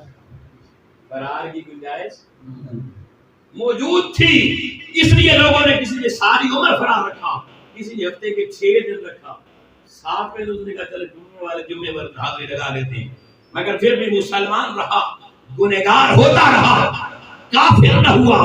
لیکن آؤ لوگوں، اللہ نے جس حکم سے پہلے لفظ لگا دیا، انکار کی گنجائش تو پہلے ہی نہیں تھی. فرار کے سارے راستے بھی فرار کے سارے راستے بھی بند کر دیے. اس نے کہا میرے محبوب نے قرآن میں حکم تیری امت کو دینے جا رہا ہوں، قل لا اسألکم علیہ اجرا الا المودۃ فی القربى، تیرے قرابت داروں کی مودت کا حکم دینے جا رہا ہوں. تو بولا لفظ قل کیوں لگا رہا ہے؟ اس نے کہا محبوب تیرے خاندان سے محبت کروانی ہے، یہ تو اپنے ماں باپ سے نہیں کرتے، قل نہیں لگاؤں گا تیرے خاندان سے کیسے کریں گے؟ یہ جس ماں باپ نے پیدا کر کے پالا ہوتا ہے ان کے نہیں بندے جو آنکھوں کے سامنے ہیں، وہ تیرے قرابت دار جو ان کی آنکھوں کے سامنے نہیں ہے، ان کی محبت کہاں سے اختیار کریں گے، ان سے محبت کہاں سے اختیار کریں گے؟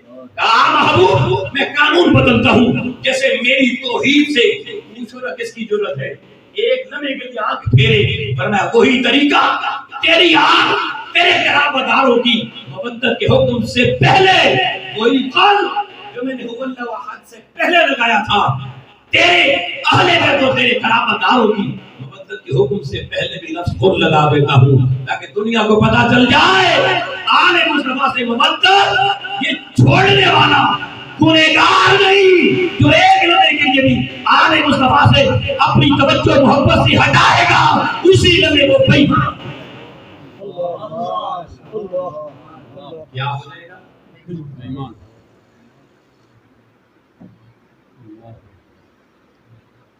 قل لا اسألکم علیہ اجرا، ابو آپ نے کہہ دیا کوئی سوال تم سے نہیں امرت کا، لیکن الا المودۃ، الا کے بعد بھی حکم ہوتا نا میرے وقت نہیں اس طرف چلا گیا. قرآن میں کسی حکم سے پہلے الا آ جائے. چلیے آسان سے سمجھا ہے، کلمہ طیبہ آتا ہے چھوڑنے لے لینے والا شکر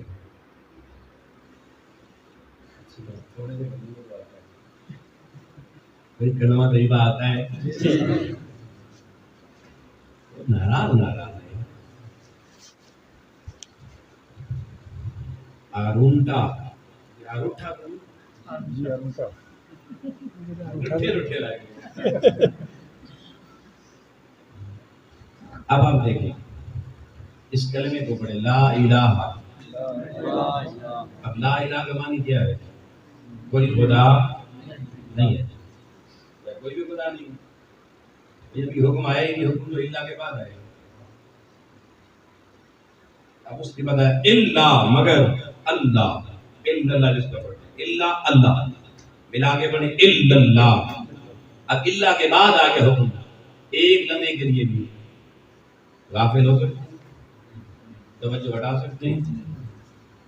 اب قرآن میں باقی کچھ حکم دیے، نماز حکم سے پہلے آپ کو اللہ نہیں ملے گا، حکم سے پہلے روزے کے حکم سے پہلے اللہ نہیں ملے گا، آج کے حکم سے پہلے اللہ نہیں ملے گا. لیکن اہل بیت کی حضور کے قرابت داروں کی محبت کو حکم پڑھیے قل لا اسألکم علیہ اجرا الا، اب حکم آ گئی الا المودۃ بالقربى. میں نے 2 حوالوں سے بات کی تھی، قل سے بھی اور الا سے. اب قرآن مجید 16 نبیوں کا ذکر کرے، اولاد میں بیویوں کا ذکر نہ کرے، صحابیوں کا ذکر کسی نبی کا نہ کرے، تو قرآن رافضی ہو گیا.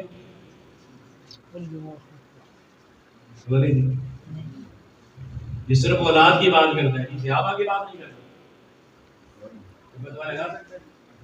نہیں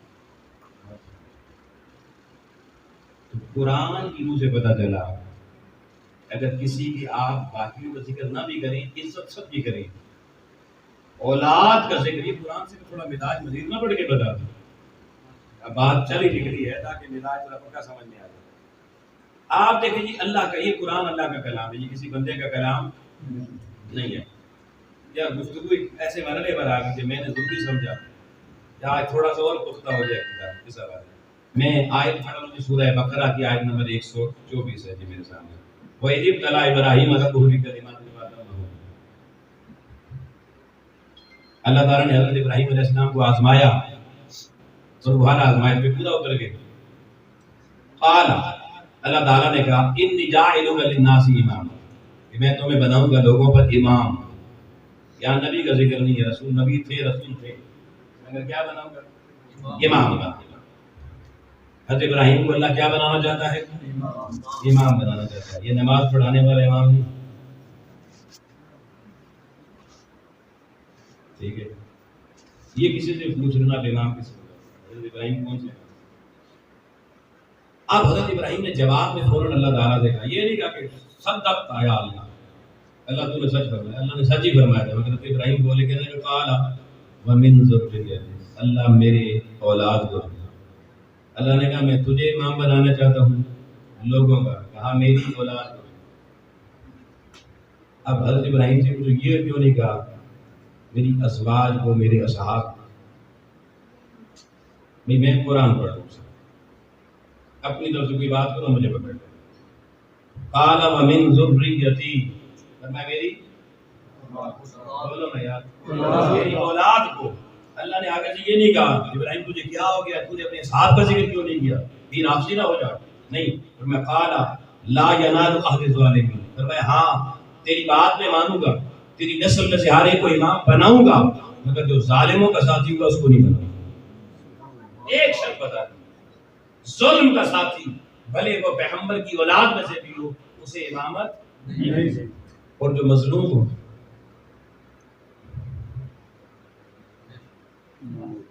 حسین میرے نبی کا بیٹا ثابت ہوا یا نہیں ہوا؟ اور کربلا میں ظالم کون تھا، مظلوم کون تھا؟ بتاؤ جی، مظلوم کون تھا؟ حسین تھے مظلوم یا تھے؟ بولو نا یار، کچھ تو حق ادا کر کے دو.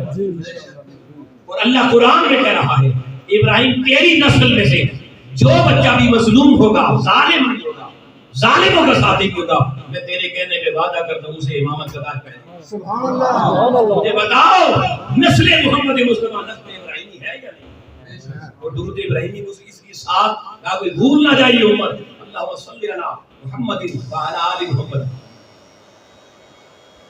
کما صلیت علی ابراہیم وعلی آل ابراہیم. اللہ نے درود ابراہیمی میں صرف ایک نبی اور اس کی آل کا ذکر ساتھ اور کروایا، اور وہ ابراہیم علیہ السلام اور آپ کی نسل ہے. آپ لوگوں کو توجہ رکھنا، قرآن مجید اپنی نسل قطعی سے بتا رہا ہے. ابراہیم علیہ السلام کو اللہ کہتے ہیں میرے خلیل میں تمہیں انسانیت کا امام بنانا چاہتا ہوں. اور یہ امام صرف مسلمانوں کا نہیں ہوتا کہ یاد نہیں سمجھ آ جاتا. امام صرف مسلمانوں کا، قرآن کے لفظ قال انی جاعل للناس اماما. امام انسانیت کا امام ہوتا ہے، جیسے رسول انسانوں کی طرف آتا ہے، نبی انسانوں کی طرف آتا ہے. اللہ جس کی سر پہ لوگوں امامت کا تاج رکھے وہ بھی انسان ہے. مسجد میں آنے والوں کا نہیں، انسانوں کا ہوتا ہے. ابراہیم علیہ السلام نے کہا مولا وہ جن انسانوں کا تو امام مجھے بنانا چاہتا ہے، میری خواہش یہ ہے میری نسل کو بھی بنا. اللہ نے کہا سنیا خلیل تو نے میری بارگاہ میں اگر مانگ رہا ہے امامت اپنی نسل میں، قال لا ینال احد الظالمین، جو ظالم ہوگا وہ تیری نسل میں بھی ہوگا، اس کو میں امام امت کا نہیں بناؤں گا کسی کا انسانیت کا، مگر جو خود مظلوم ہوگا انسانیت سمجھ جائے. نسل ابراہیمی کا ہر بچہ جو مظلوم ہوگا اس کے سر پہ انسانیت کی امام کا تاج ضرور سجا تھا. اب لگاؤ فتنہ قرآن کے اصحاب کے درمیان. کیا ابراہیم کے اصحاب کا کوئی مقام نہیں تھا؟ بولے جی ہاں. ہر نبی کے صحابہ کا بڑا مقام ہے، اس سے انکار نہیں ہے، مگر مزاج قرآن کیا ہے، مزاج خدا کیا ہے، مزاج رسالت کیا ہے، وہ میں ایک آیت سمجھ میں آ گئی؟ تھوڑا اور آگے لے چلو، آیت نمبر 135 مشکل مضامین انشاءاللہ تعالیٰ آپ کو ہمیشہ سننے کو ملیں گے، مگر آسان مشکل بالکل۔ آیت نمبر 133 آگے ساتھ میرے سامنے، پھر سننا قرآن میں، بسم اللہ۔ ام کنتم شہداء، اللہ اپنے محبوب کو کہتا ہے کیا تو دیکھ نہیں رہا تھا، تو گواہ نہیں تھا کس چیز کا؟ حضور کو اللہ گواہ بنا رہا ہے کس چیز کا؟ یعنی شاہد بنا رہا ہے۔ اذ حضر یعقوب الموت، جب حضرت یعقوب علیہ السلام کے بعد موت آگے کھڑی ہو گئی۔ اب مجھے بتائیں حضرت یعقوب علیہ السلام اور حضور علیہ السلام کے درمیان 4000 سالوں کا زمانے کا فرق ہے، اور اللہ قرآن میں کہہ رہا ہے اے میرے محبوب ام کنتم شہداء، تجھے یاد ہی تو دیکھ رہا تھا، تو شاہد نہیں تھا کہ جب یعقوب کے پاس موت آ کے کھڑی ہو گئی تھی، تو قرآن سے پتہ چل گیا موت یعقوب کے پاس آئے، کسی اور کو نظر آئے یا نہ آئے، بھیجنے والا خدا بھی دیکھ رہا ہوتا ہے اور محبوب خدا بھی دیکھ رہا ہوتا ہے، محبوب خدا بھی دیکھ رہا ہوتا ہے۔ اور موت دیکھیں قرآن مجید میں کئی مقامات دیکھیں، جب موت آ جاتی ہے ایک لمحہ بھی آگے پیچھے، لا یستأخرون ساعۃ ولا یستقدمون، ایک لمحہ آگے پیچھے تھا، موت اٹھ کے لے جاتا فرشتہ، لیکن نبیوں کو کہتے ہیں اختیار کیا ہے، نبی کا اختیار تو قرآن کہتا ہے موت آگے حاضر ہو کے کھڑی ہو گئی، یعقوب میں تجھ سے ملاقات کرنے آئی ہوں، موت کی ضرورت نہیں کہ نبی کو کچھ کہہ سکے، نبی کی مرضی پوچھ رہی ہے۔ اب آگے ذرا سننا جی قرآن بڑی توجہ سے، تو حضرت یعقوب علیہ السلام نے کیا کیا؟ اذ قال لبنی، انہوں نے کہا موت کو ذرا ٹھہر، مجھے اپنے پتروں سے کوئی باتیں کرنے دو، اپنے بیٹوں سے باتیں کرنے دو۔ تو موت بھی پیغمبر کی بات، نبی کی بات مانتی ہے۔ اذ قال لبنی، جب آپ نے اپنی اولاد اپنے بیٹوں سے کہا، آپ کو پتہ نا حضرت یعقوب علیہ السلام کے 12 بیٹے تھے، ما تعبدون من بعدی، میری بیٹوں میرے بعد عبادت کس کی کرو گے؟ اب ہر نبی کی تو صحابی بھی ہوتے ہیں، یا قرآن سے پوچھو حضرت یعقوب نے اپنے صحابیوں کو کیوں نہیں بولا؟ اذ قال لبنیہ، اپنی اولاد سے پوچھ رہے میرے بعد کس کی عبادت کرو گے؟ یہ نہیں کہ انہوں نے اپنے صحابہ کو بلا کے پوچھا بھائی تم میرے بعد کس کی عبادت کرو گے؟ صحابہ کو دین دے دیا، ٹھیک ہے درست ہے، لیکن اولاد کو آخری وقت موت کو روک کے بیٹوں سے پوچھ رہے میرے بعد عبادت کس کی کرو گے؟ اور بیٹوں کو بھی دیکھیں سکھایا پیغمبر نے کیسا تھا، کیا جواب دیتے، وہ کہتے قال، اب جواب کیا بنتا تھا؟ کس کی عبادت کریں گے؟ تو سیدھا سٹریٹ فارورڈ، ہمیں لوگ گھما گھما کے باتیں کرتے ہیں جی، سیدھا سیدھا کیوں نہیں کرتے؟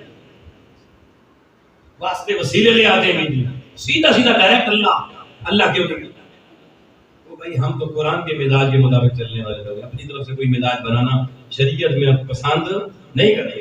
آپ دیکھیں حضرت ابراہیم، حضرت یعقوب کے بیٹے کھڑے ہیں، باہر موت بھی کھڑی ہے، اور بیٹے جواب دے رہے ہیں قالوا نعبد الہک، ہم آپ کے الہ، آپ کے معبود، آپ کے رب کی عبادت کریں گے۔ واسطہ بیچ میں اپنے رب کا رکھا، اپنے باپ کا رکھا، یہ عبادت رب کی مگر واسطہ الہ کا، تیرے رب کی عبادت کریں گے، لیکن صرف تیرے رب کی عبادت نہیں کریں گے۔ وَإِلَٰهَ آبَائِكَ إِبْرَاهِيمَ وَإِسْمَاعِيلَ وَإِسْحَاقَ إِلَٰهًا وَاحِدًا، پھر اپنے آباء و اجداد حضرت ابراہیم، حضرت اسحاق، حضرت اسماعیل، ان کے رب کی بھی عبادت کریں گے، اور ابا جی تہاڈا رب انہاں سارے دا رب الہًا واحد وہ ایک ہی ہے، لیکن سارا اپنا باپ دادا پر دادا نکڑ دادا کے نام، انہوں نے بھی باقیوں کا ذکر نہیں کیا۔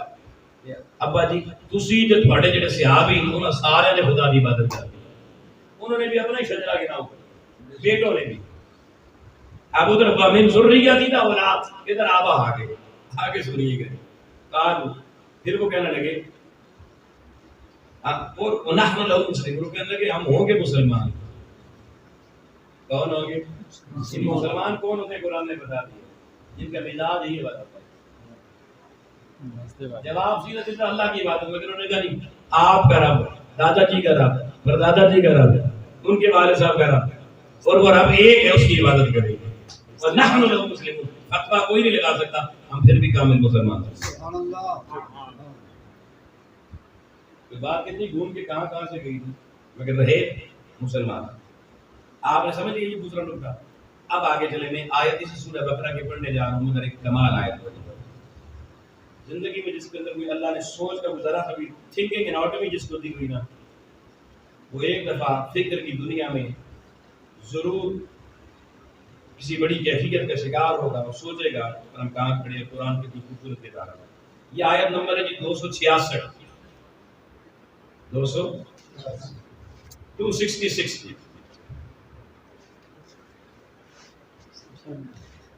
آپ دو سامنے محترم 266 نمبر آیت میرے سامنے ہے اور یہ آیت پوری آج کی میری گفتگو کا سینٹرل پوائنٹ ہے. آیت احدکم تم میں سے اللہ سوال کرا کوئی بندہ یہ بات پسند کرتا ہے ان تکون له جنہ اس کے پاس ایک باغ ہو من نخیل و عناب وہ باغ کھجوروں کا بھی ہو انگوروں کا بھی ہو. کیا تم میں سے کوئی بندہ یہ بات پسند کرتا ہے کون سی اس کے باغات ہوں کھجوروں کے اور انگوروں کے تجری من تحتها الانہار ان کے نیچے نہریں بھی بہ رہی ہوں لہو فیہا من کل ثمرات اور ان باغوں میں صرف کھجوریں اور انگور ہی نہ ہوں کائنات کا ہر پھل بھی اس باغ میں موجود ہو. کائنات کا ہر پھل بھی اس باغ میں موجود ہو. وہ اصابہ الکبر اور وہ باغ لگانے والا بابا بوڑھا ہو جائے اس کو دنیا سے جانے کا وقت آ جائے. وَلَهُ ذُرِّيَّةٌ ضُعَفَاءُ اور اس کی اولاد چھوٹی ہو اس کی اولاد چھوٹی ہو. ذُرِّيَّةٌ ضُعَفَاء اولاد کی بات ذریت اولاد کو کہتے ہیں کمزور ابھی چھوٹی ہو گئی.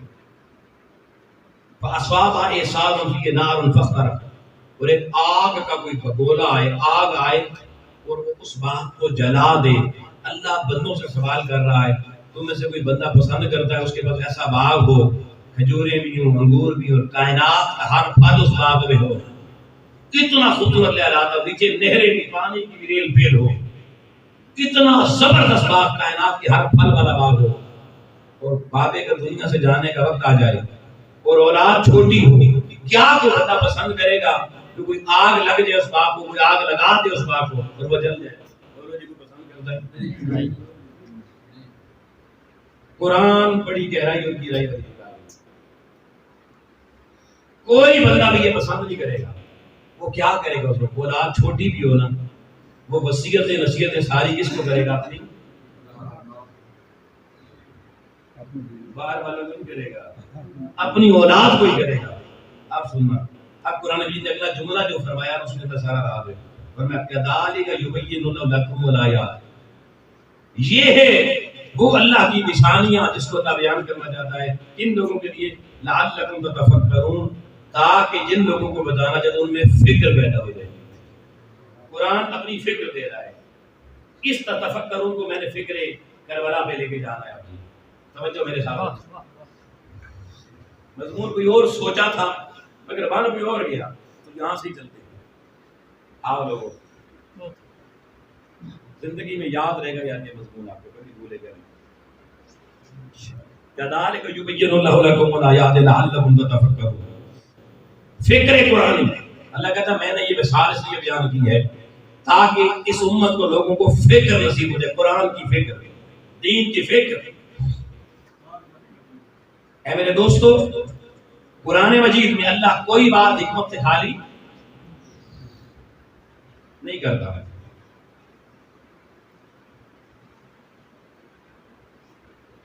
مجھے بتائیں نبی کریم صلی اللہ علیہ وسلم نے جو دین مصطفی کا باغ لگایا. آپ یہ تو علماء سے سنتے ہیں آدم سے لے کر عیسیٰ تک اللہ پاک نے ہر ایک کو جو الگ الگ خوشبوئیں دی الگ الگ جو پھول دیا وہ سارے اکٹھے کر کے ذات مصطفیٰ کو بنایا. یہ تو سنا ہوا ہے. اور لوگوں قرآن جس باغ کی بات کر رہا ہے یہ باغ گلشن محمدی کا باغ ہے گلشن دین مصطفی کا باغ ہے. یہ باغ دین اسلام کا باغ ہے. اور اللہ قرآن میں کہہ رہا ہے اس باغ میں کائنات کا ہر پھل ایک ہی جگہ پہ رکھا ہے.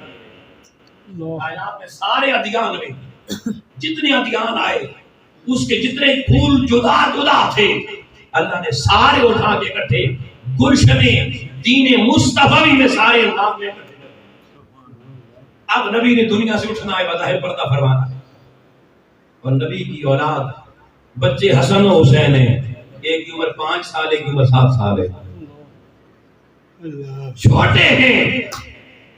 اب قرآن کہہ رہا ہے، سنیے گا لوگوں توجہ سے، کیا کوئی پسند کرتا ہے کوئی اس گلشن کو آگ لگا دے؟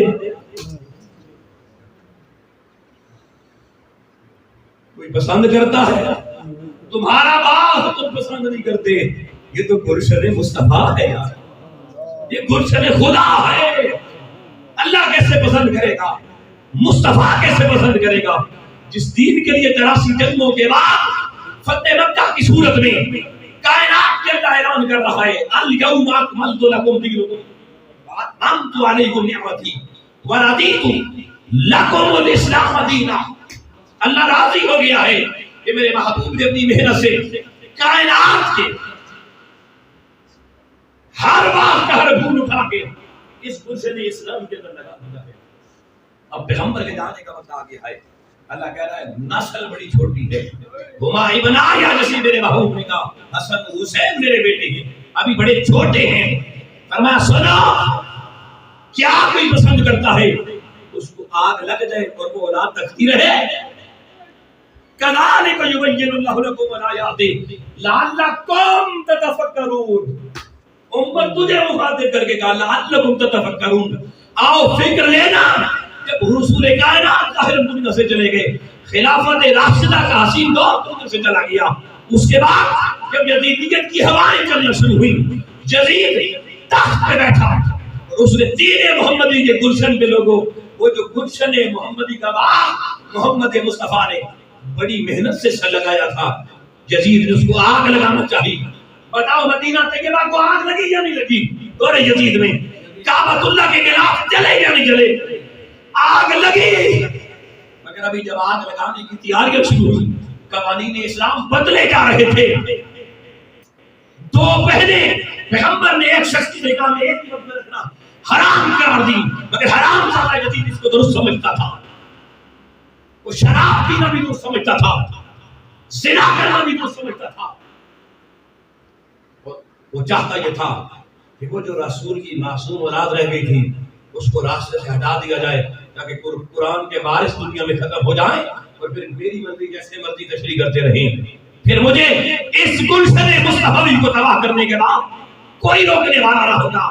آؤ لوگوں، جب یزید نے وہ آگ لگانا شروع کی اور میری سیدہ بطول زہرا کے شہزادے نبی کے بیٹے حسین سے کہا حسین آ فکر یزید کے ساتھ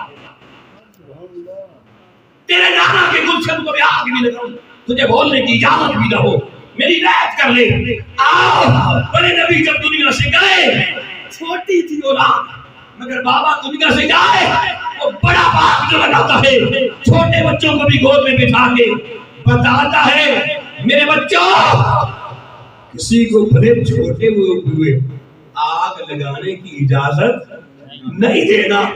آؤ لوگوں، جب وہ آگ لگانے والا یزید تخت پہ بیٹھ کے دین مصطفی کے گلشن کو آگ لگانے کی کوشش کرتا ہے، سب راہ رخصت پہ چلے گئے، باغ دین محمدی کا جلنے لگا ہے۔ آؤ، باہر والوں کو فکر ہو یا نہ ہو، جنہوں نے گودوں میں بیٹھ کے لعاب مصطفیٰ کی گھٹی پی تھی، تو حسین اس یزیدی آگ کے سامنے کھڑا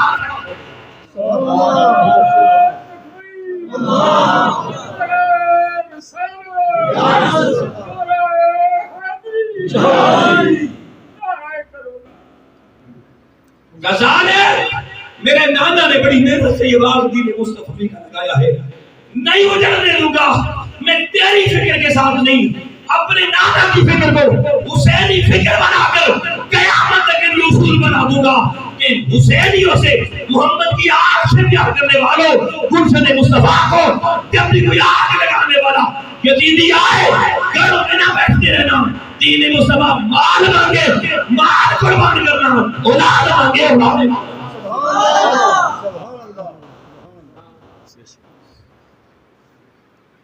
اگر ذالک یبین اللہ لکم الآیات لعلکم تتفکرون، ساری امت کو اس فکر کی ہدایت قرآن دے کر دیا. اس فکر کا نام ہے فکر حسین. فکر اب یہاں رکنا. اسی لیے اللہ پاک نے جو میں نے شروع میں دوسری آیت کا حصہ پڑھا تھا نا، آپ اس کو آخر میں تو سمجھیں. یہ گھرانہ کیوں میدان میں کھڑا ہوا؟ سورہ احزاب قرآن مجید کا 33واں سورہ اور آیت کا نمبر ہے 33. انما یرید اللہ لیذھب عنکم الرجس اہل البیت ویطہرکم تطہیرا. بے شک اللہ نے یہ ارادہ کر لیا. کس نے ارادہ کیا ہے؟ اللہ کا نام تو مسلمان بڑے شوق سے لیتے ہیں. کس نے ارادہ کیا ہے؟ اللہ نے. ارادہ کیا کیا ہے؟ ہائے ہائے لیذھب عنکم الرجس اہل البیت. اے میرے محبوب تیری اہل بیت جس نے تیرے دین کے لیے قربانیاں دینی ہیں نا، ان سے رب خود ہر رجس ہر نجاست ہمیشہ کے لیے دور کرنا ہے.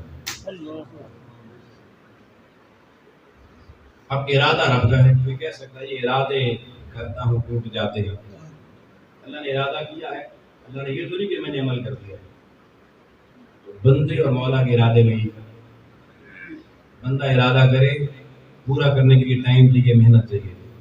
اللہ کو محنت. انما امره اذا اراد شيئا ان يقول له كن فيكون.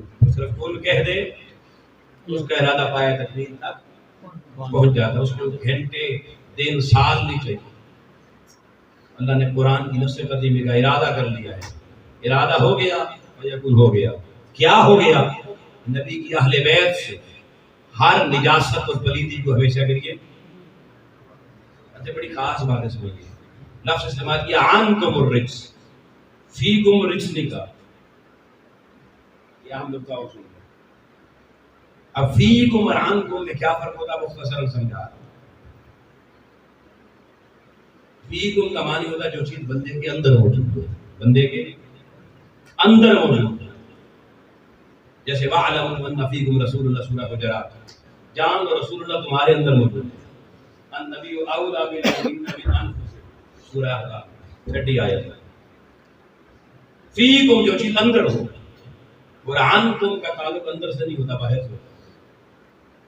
اب اگر اللہ کہہ دیتا انما یرید اللہ لیذھب فیکم الرجس اہل البیت، اس کا معنی ہوتا ہے کائنات کی پلیدیاں ناپاکیاں عیب خطائیں ملاوٹیں کمزوریاں یہ اہل بیت پیغمبر کے اندر آئیں گی. پھر اللہ وہاں سے یذھب وہاں سے نکال کے دور کرے گا. اس نے لوگوں فیکم کا لفظ استعمال ہی نہیں کیا. انہوں نے کہا عنکم الرجس. فرمایا وہ جو پلیدیاں ہیں نا وہ اندر آنا تو درکنار، وہ آج سے میں نے دور رکھی ہیں اور دور سے بھی اللہ اور دور کر رہا. دور سے بھی یعنی پیغمبر کی اہل بیت کے قریب کوئی بھی پلیدی آ ہی نہیں سکتی. اب کسی کو نظر آ جائے تو کیا کہیں؟ لوگوں کو تو آج بھی پیغمبر کی اہل بیت میں خطائیں نظر آتی ہیں. اس کا جواب سادہ سے یہ ہے ان سے تو اگر کوئی بندہ کہتا ہے میں نے دور کیا تو ہم کہتے کمی رہ گئی ہے. جب اللہ کوئی کام کرے تو اس نے کبھی توحید پکی ہے نا آپ کو. اللہ جو کام کرے اس میں کمی نہیں رہتی. اب نبی کے گھر والوں سے گندگی اور مرادت اور رجس تو اللہ نے دور کر دیا ہے. اب اگر کسی کی آنکھ کو پھر بھی نظر آ رہا ہے تو ظاہر بات ہے جو آنکھ والا ہے اس کے اندر تو رجس موجود ہے نا. اس کا مطلب اس کی آنکھوں میں پلیدی موجود ہے، اس لیے وہ جو دیکھتا ہے تو میلا نظر آتا ہے. پلید ادھر ہے. اپنی آنکھ کو دیکھ ڈالے محمد کے گھرانے کی فکر نہ کر. کیوں؟ تو نے اپنی پلیدیاں خود دور کرنی ہے. محمد کے گھرانے سے مولا اللہ نے دور کر دی. پھر کیا فرمایا؟ وَيُطَهِّرَكُمْ تَطْهِيرًا. اور اللہ نے تمہیں طہارت عطا فرمائی. اور طہارت بھی کون سی؟ تطہیرا. اب یہ وہ لفظ ہے جس کو سمجھنا پڑا. طہارت دے دی تطہیرہ، طہارت پر طہارت دے دی. یہ طہارت پر طہارت کیا ہوتی ہے؟ آپ قرآن میں ایک اور حکم میں پڑھنے جا رہا ہوں، سورہ احزاب آیت نمبر 56 سے. ان اللہ و ملائکتہ یصلون علی النبی یا ایھا الذین آمنوا صلوا علیہ، درود پڑھا کرو نبی پر.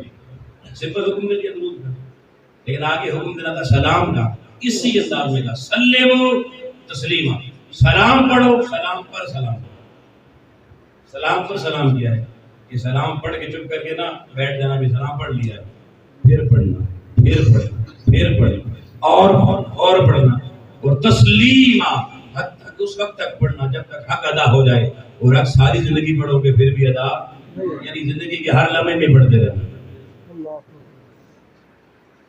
تو ہر لمحے جس کام کو بڑھایا جائے، جس کو اور زیادہ کیا جائے، اس کا انداز کہنے کا یہ ہوتا ہے سلموا تسلیما. آؤ لوگوں، جب نبی کے خانوادے کی طہارت کی بات آئی، کوئی اعتراض کر سکتا تھا نا، یطہرکم، اللہ نے طہارت دی اور تھوڑی دیر کے لیے دی، ایک دن کے لیے دی تھی، ختم ہو گئی.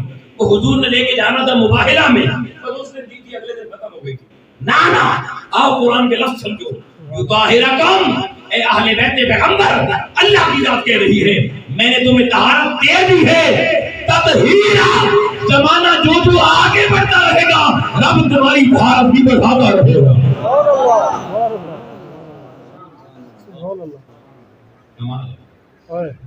سوچو، جس وقت آیت آئی اس وقت طہارت کا اعلان ہو گیا اور بڑھانا رب نے شروع کی. آج 15 صدیوں کے بعد کام ہو کم ہوئی ہوگی یا زیادہ ہوئی ہوگی؟ اور اس کا عملی نمونہ آپ دیکھ سکتے ہیں. حالت جنابت میں مسجد میں بندہ قدم نہیں رکھتا، قدم. لیکن حضرت علی کرم اللہ وجہ الکریم کو آقا علیہ السلام بلا کے بٹھا کے سامنے کرے، علی کوئی بندہ میری محمد کی مسجد میں جنابت کی حالت میں نہیں آ رہا، علی تو آ جایا کر، کیوں یطہرکم تطہیرا. یطہرکم تطہیرا، اس لیے حضور نے فرمایا القرآن مع علی والعلی مع القرآن. قرآن علی کے ساتھ ہے اور علی قرآن کے ساتھ ہے. اب قرآن کے بارے میں سنیں، لا یمسہ الا المطہر. قرآن کو اس وقت تک چھو نہیں سکتے جب تک بندہ وضو نہ کرے. حالانکہ مسلمان اصلاً پاک ہوتا ہے. آپ مسجد میں آگے محفل میں وضو نہیں بھی بیٹھ سکتے ہیں کیونکہ مسلمان پاک ہے. آپ روٹی کھاتے ہیں، پاک ہوتے ہیں تو کھاتے ہیں نا، پلید تو نہیں ہوتے. اللہ کا رزق کھا رہے ہیں، وضو تھوڑے ہی کرتے ہیں. حتیٰ کہ آپ اذان دے دیں مسجد میں، وضو نہ ہو، اذان ہو جائے گی کیونکہ مسلمان اصلاً پاک ہے. لیکن آپ کو قرآن پڑھنا ہے. اس نے کہا یہ بڑی خاص کتاب ہے، یہ میتھمیٹکس نہیں ہے، فزکس نہیں ہے، کیمسٹری نہیں ہے، انگلش نہیں ہے، اردو نہیں ہے، یہ قرآن ہے. مولا کیا کرنا ہے؟ فرمایا لا یمسہ الا المطہر. فرمایا طہارت تو مسلمان کے پاس ایمان والی ہوتی ہے، لیکن قرآن کو چھونا ہے تو طہارت حاصل کر، طہارت پر طہارت حاصل کر، پاکی پر پاکی حاصل کر. ادھر لوگوں، قرآن کائنات میں وہ کتاب ہے جس کو چھونے کے لیے، جس کا سٹیٹس یہ ہے کہ پاکی پر پاکی چاہیے. اور ادھر نبی کا گھرانہ وہ ہے، قرآن کہہ رہا ہے یطہرکم تطہیرا. اللہ نے خود جیسے قرآن کو طہارتوں پر طہارت دی ہوئی ہے، محمد کے گھرانے کو بھی اللہ نے طہارتوں پر طہارت دی.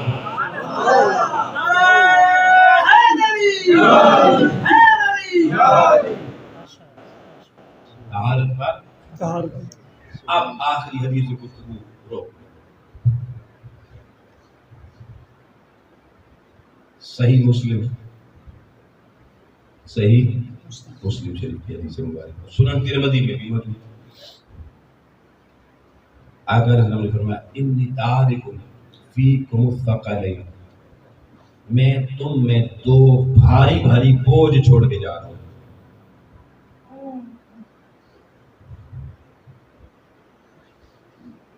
حدیث لمبی ہے، میں صرف 2 جملے پڑھوں گا.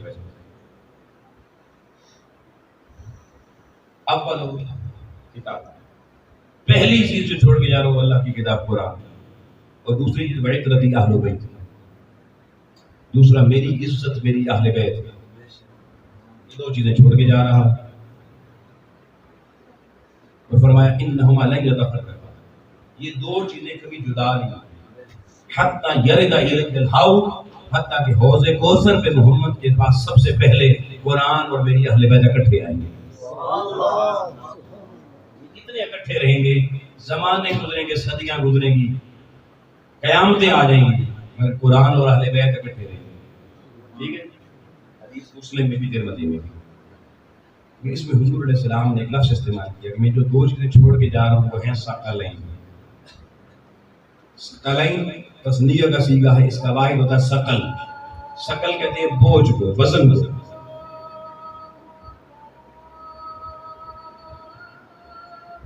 اب میں آپ سے سوال کرتا ہوں، قرآن بوجھ ہے؟ کہنا بڑے کو حضور نے کہا ہے.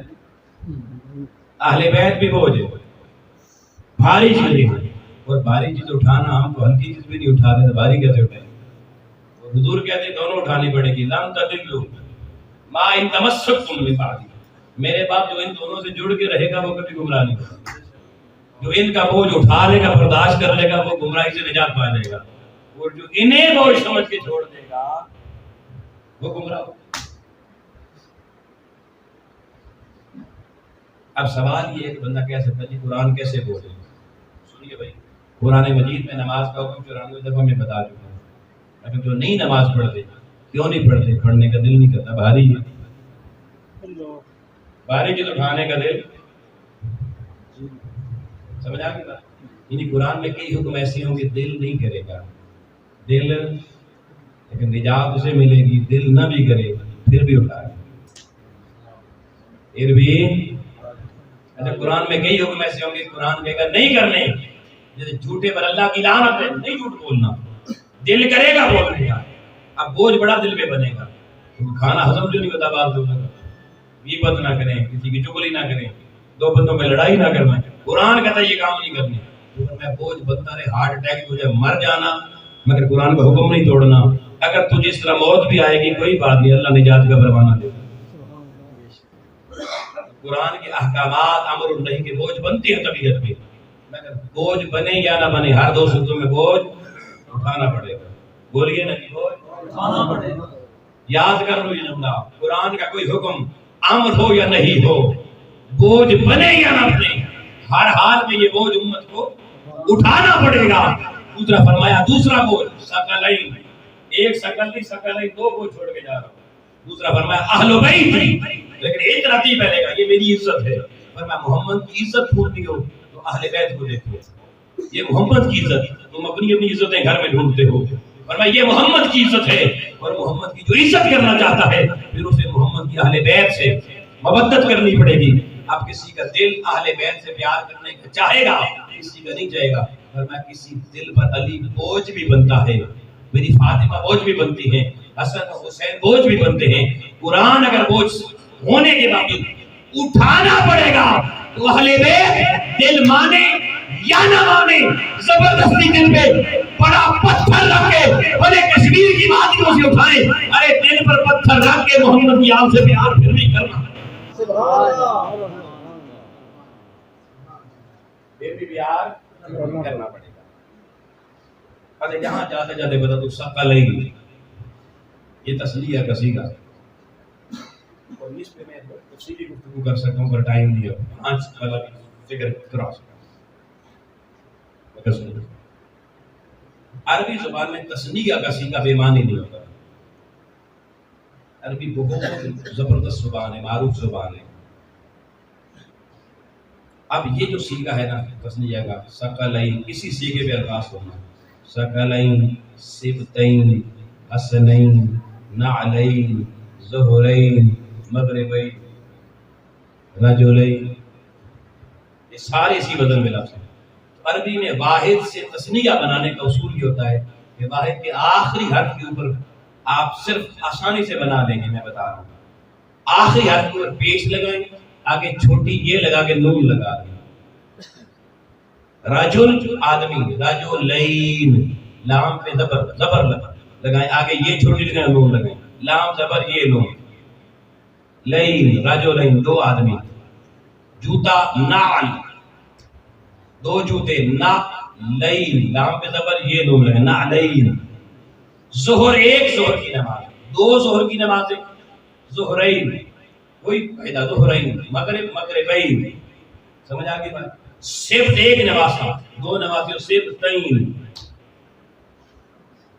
ایک بوجھ ثقل، دو ہو جائیں ثقل لیل، ایک حسن حسن، دو حسن ہو جائیں حسنین، دو حسن ہو جائیں حسنین. اب اس اصول پر آقا رسول نے جو لفظ استعمال کیا وہ ثقلین کیا. اس کو صرف اصول سے سمجھانا چاہتا ہوں. آپ جب کہتے ہیں نعلین، دو جوتے، اب میری طرف توجہ رکھنا ہے، یہ آخری نقطہ ہے، زبردست نقطہ ہے، یاد کر کر کے بھی آپ لطف لیتے رہیں گے اس کا. آپ دو جوتے سامنے رکھیں، ایک جوتا ہو 7 نمبر کا، ایک وہ 9 نمبر کا. کسی بھی عالم سے پوچھیں کہ عربی کے مطابق بتاؤ یہ نالین ہیں، وہ کہے گا نہیں. کیوں بھائی دو جوتے ہیں تو نالین کیوں نہیں؟ وہ کہے گا نہیں، نالین تب بنے گی جب دونوں کا نمبر، بولے نا جی، نمبر بھی ایک ہوگا. آپ دو ایک نمبر کے جوتے لے آئے، مگر ایک براؤن کلر کا لے آئے، ایک بلیک کلر کا لے آئے، آپ نے سامنے رکھے گا ٹیچر اب بتائیں نالین بن گئے؟ وہ کہے گا نہیں. کیوں؟ وہ کہے گا اب ایک شرط اور پوری ہونی چاہیے، دونوں کا رنگ بھی. آپ اب جوتے دو لے آئے، دونوں کا نمبر بھی ایک، رنگ بھی ایک، مگر ایک کے اوپر لکھا ہوا ہے ملی، ایک کے اوپر لکھا ہوا ہے باٹا. آپ بھی پوچھے ٹیچر سے سر بن گئے نالین؟ تو کہے گا نہیں، نمبر بھی ایک، رنگ بھی ایک ہو اور کمپنی بھی. تب کہیں گے اب یہ ہیں نعلین. آؤ میرے دوستوں، میرے بھائیوں، حضور فرماتے ہیں انی تارک فیکم الثقلین، میں تمہیں دو بوجھ چھوڑ کے جا رہا ہوں، دو بھاری بھاری چیزیں چھوڑ کے جا رہا ہوں. مگر ثقلین میں ایک اللہ کا قرآن ہے، ایک مصطفیٰ کی اہل بیت ہے. سنو سنو، ان دونوں کو جدا نہ کرنا، ان دونوں کو اپنی مرضی سے توڑنا نہیں. مسلم کی اس روایت میں، ترمذی کی اس روایت میں ایک جملہ اور بھی ہے، احدہما اکبر من الاخر. یہ دونوں محمد کی اہل بیت القرآن دونوں ایک دوسرے سے بڑے ہیں، دونوں ایک دوسرے سے بڑے ہیں. ان کو کبھی چھوٹا نہ سمجھنا، ان کو اپنے پیمانوں پہ تولنے کی کوشش نہ کرنا، یہ چھوٹا یہ بڑا ہے، نہیں. احدہما اکبر من الاخر. قرآن اہل بیت سے اگر بڑا ہے تو اہل بیت قرآن سے بڑا ہے، قرآن جملہ ہے، مگر دونوں ثقلین ہیں. آؤ لوگوں توجہ رکھنا، میں نے نالین کی ایک مثال دی بات سمجھانے کے لیے. یہ جوتے دو ہیں مگر نالین کب بنے گے؟ جب نمبر بھی ایک ہو، رنگ بھی ایک ہو، کمپنی بھی ایک ہو. آؤ ثقلین، قرآن اور اہل بیت دونوں کا نمبر بھی ایک ہونا چاہیے، رنگ بھی ایک ہونا چاہیے. جس کمپنی سے اللہ کا قرآن آیا ہے اسی کمپنی سے محمد کی اہل بیت. ان کو ایک دوسرے سے جدا نہیں کرنا. سمجھ میں آ گئی بات؟ اب اسی اصول پہ اب حسنین بولتے ہیں، اور آج تک یہ غلطی کرتے ہیں. حسنین میں کچھ حسنین سے کیا مطلب ہے؟ بولیں گے حسن حسن تو سمجھ میں آ گیا، حسین آپ نے کہاں سے نکالا؟ ابھی تو میں نے بتایا ایک جوتا نال، دو نالین، ایک آدمی رجل، دو آدمی رجلین،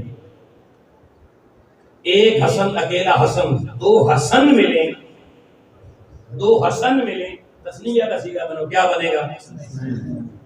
تو بھئی حسن حسین، دو حسن ہو تو حسنین بنتا ہے. آپ کہتے ہیں ایک حسن ایک حسین ہے، دونوں ہی حسن ہیں، تو پھر حسین کیوں کہتے ہیں؟ یہ رات بھی بتا دوں، عربی کا ایک قاعدہ اور بتا دیتے ہیں.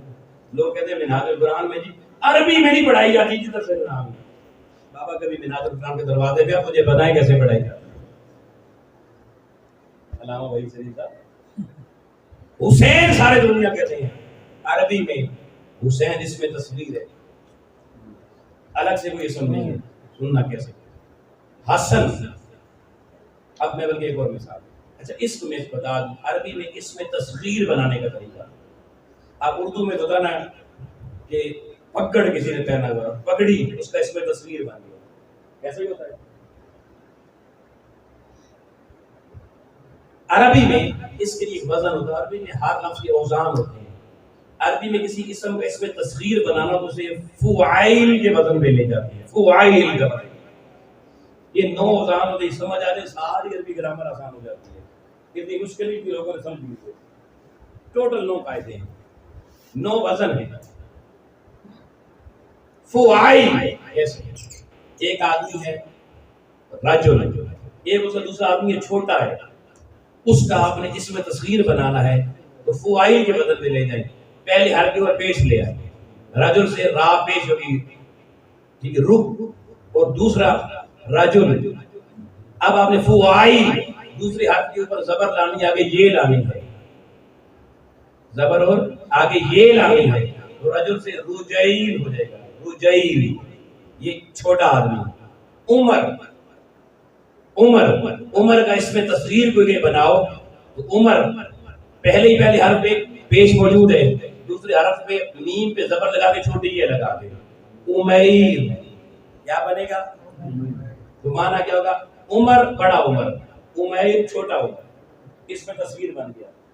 اب اس قاعدے پر آ جائیں، حسن بناؤ اس میں تصغیر۔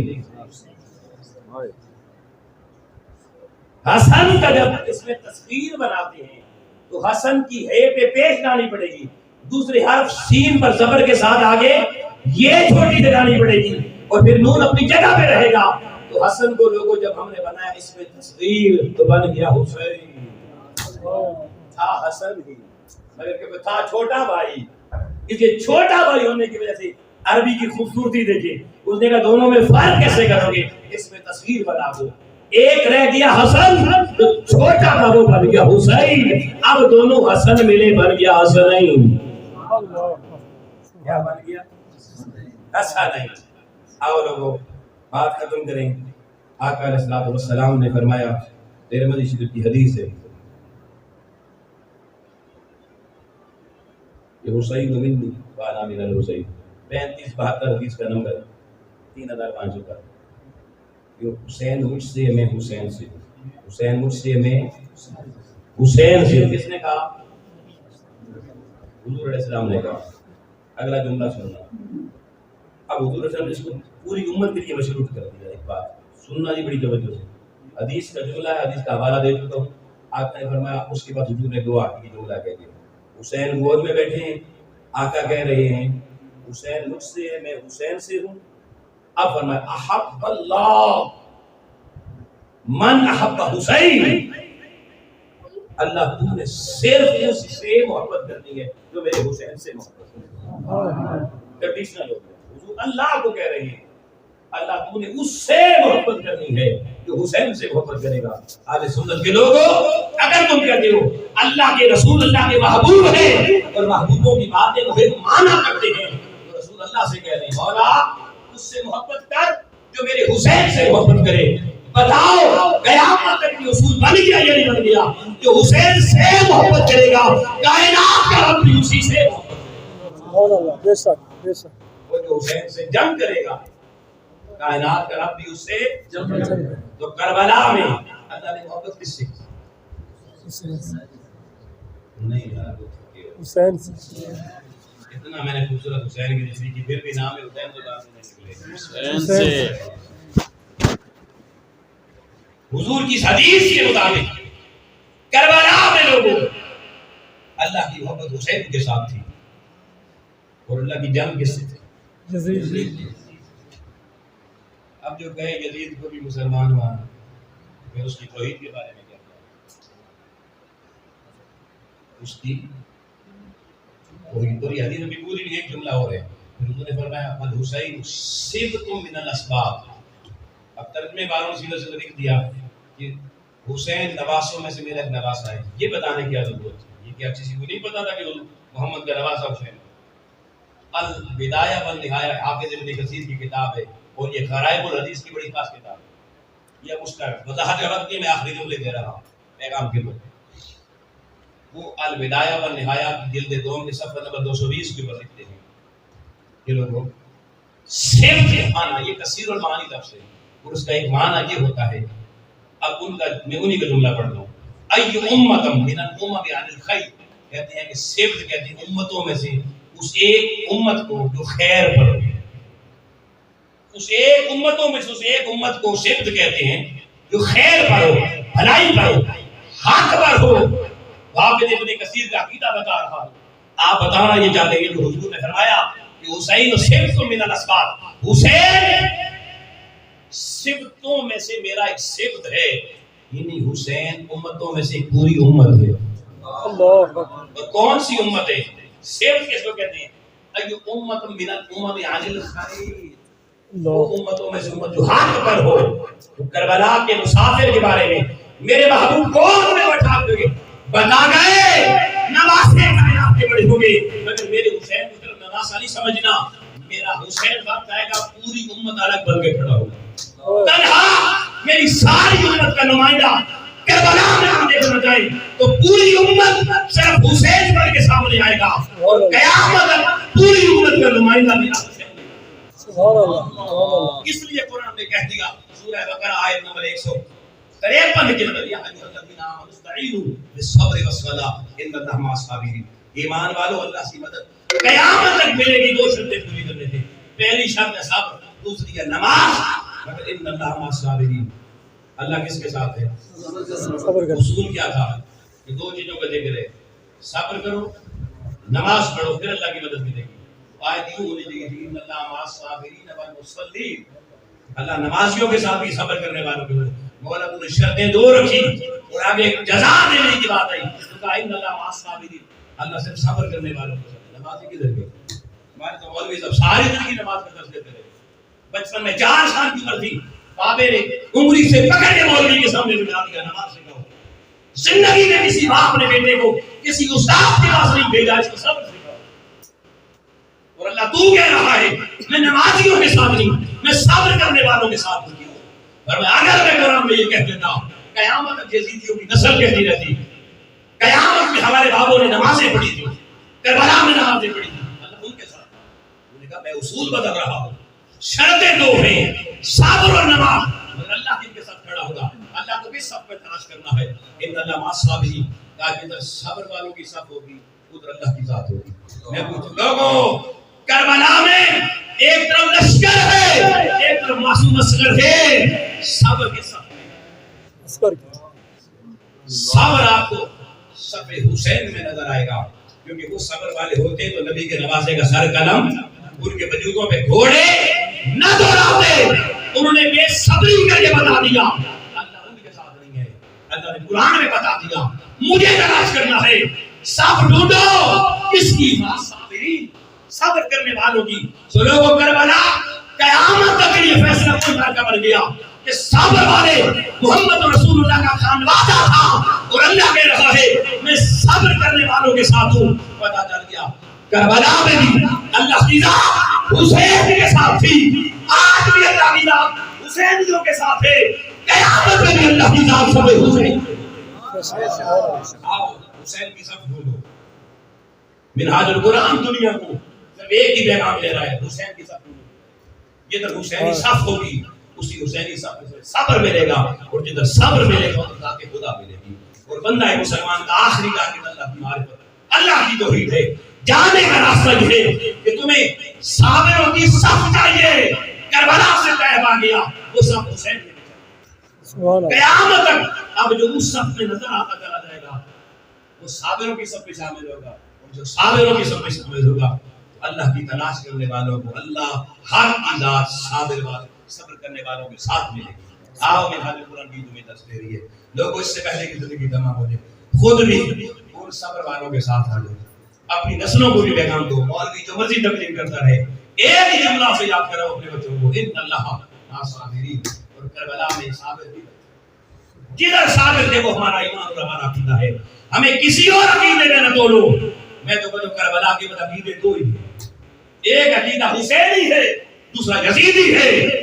باقیوں کو باقی عقیدے مبارک ہو، مگر ہماری پہچان کا نقطہ منہاج القرآن کی پہچان کا نقطہ صرف یہ ہے کہ منہاج القرآن پہلے دن سے آج تک صف حسین میں. اور ڈاکٹر صاحب قبلہ نے ہمیں باقاعدہ ہم سے یہ عہد و پیمان لیا کہ بیٹے اپنی نسلوں کو سبق دے کے جانا کہ تمہاری نسلیں بھی صف حسین، کیونکہ منہاج القرآن کی تحریک قیامت تک چلتی ہے، اور قیامت تک منہاج القرآن والے ہمیشہ آپ کو حسین کی صف میں کھڑے نظر آئیں گے. انشاءاللہ ہمیں اس سب کو جاننے سمجھنے اور اس فکر کے مطابق اپنی نسلوں کی آبیاری کرنے کی توفیق عطا فرمائے. باقی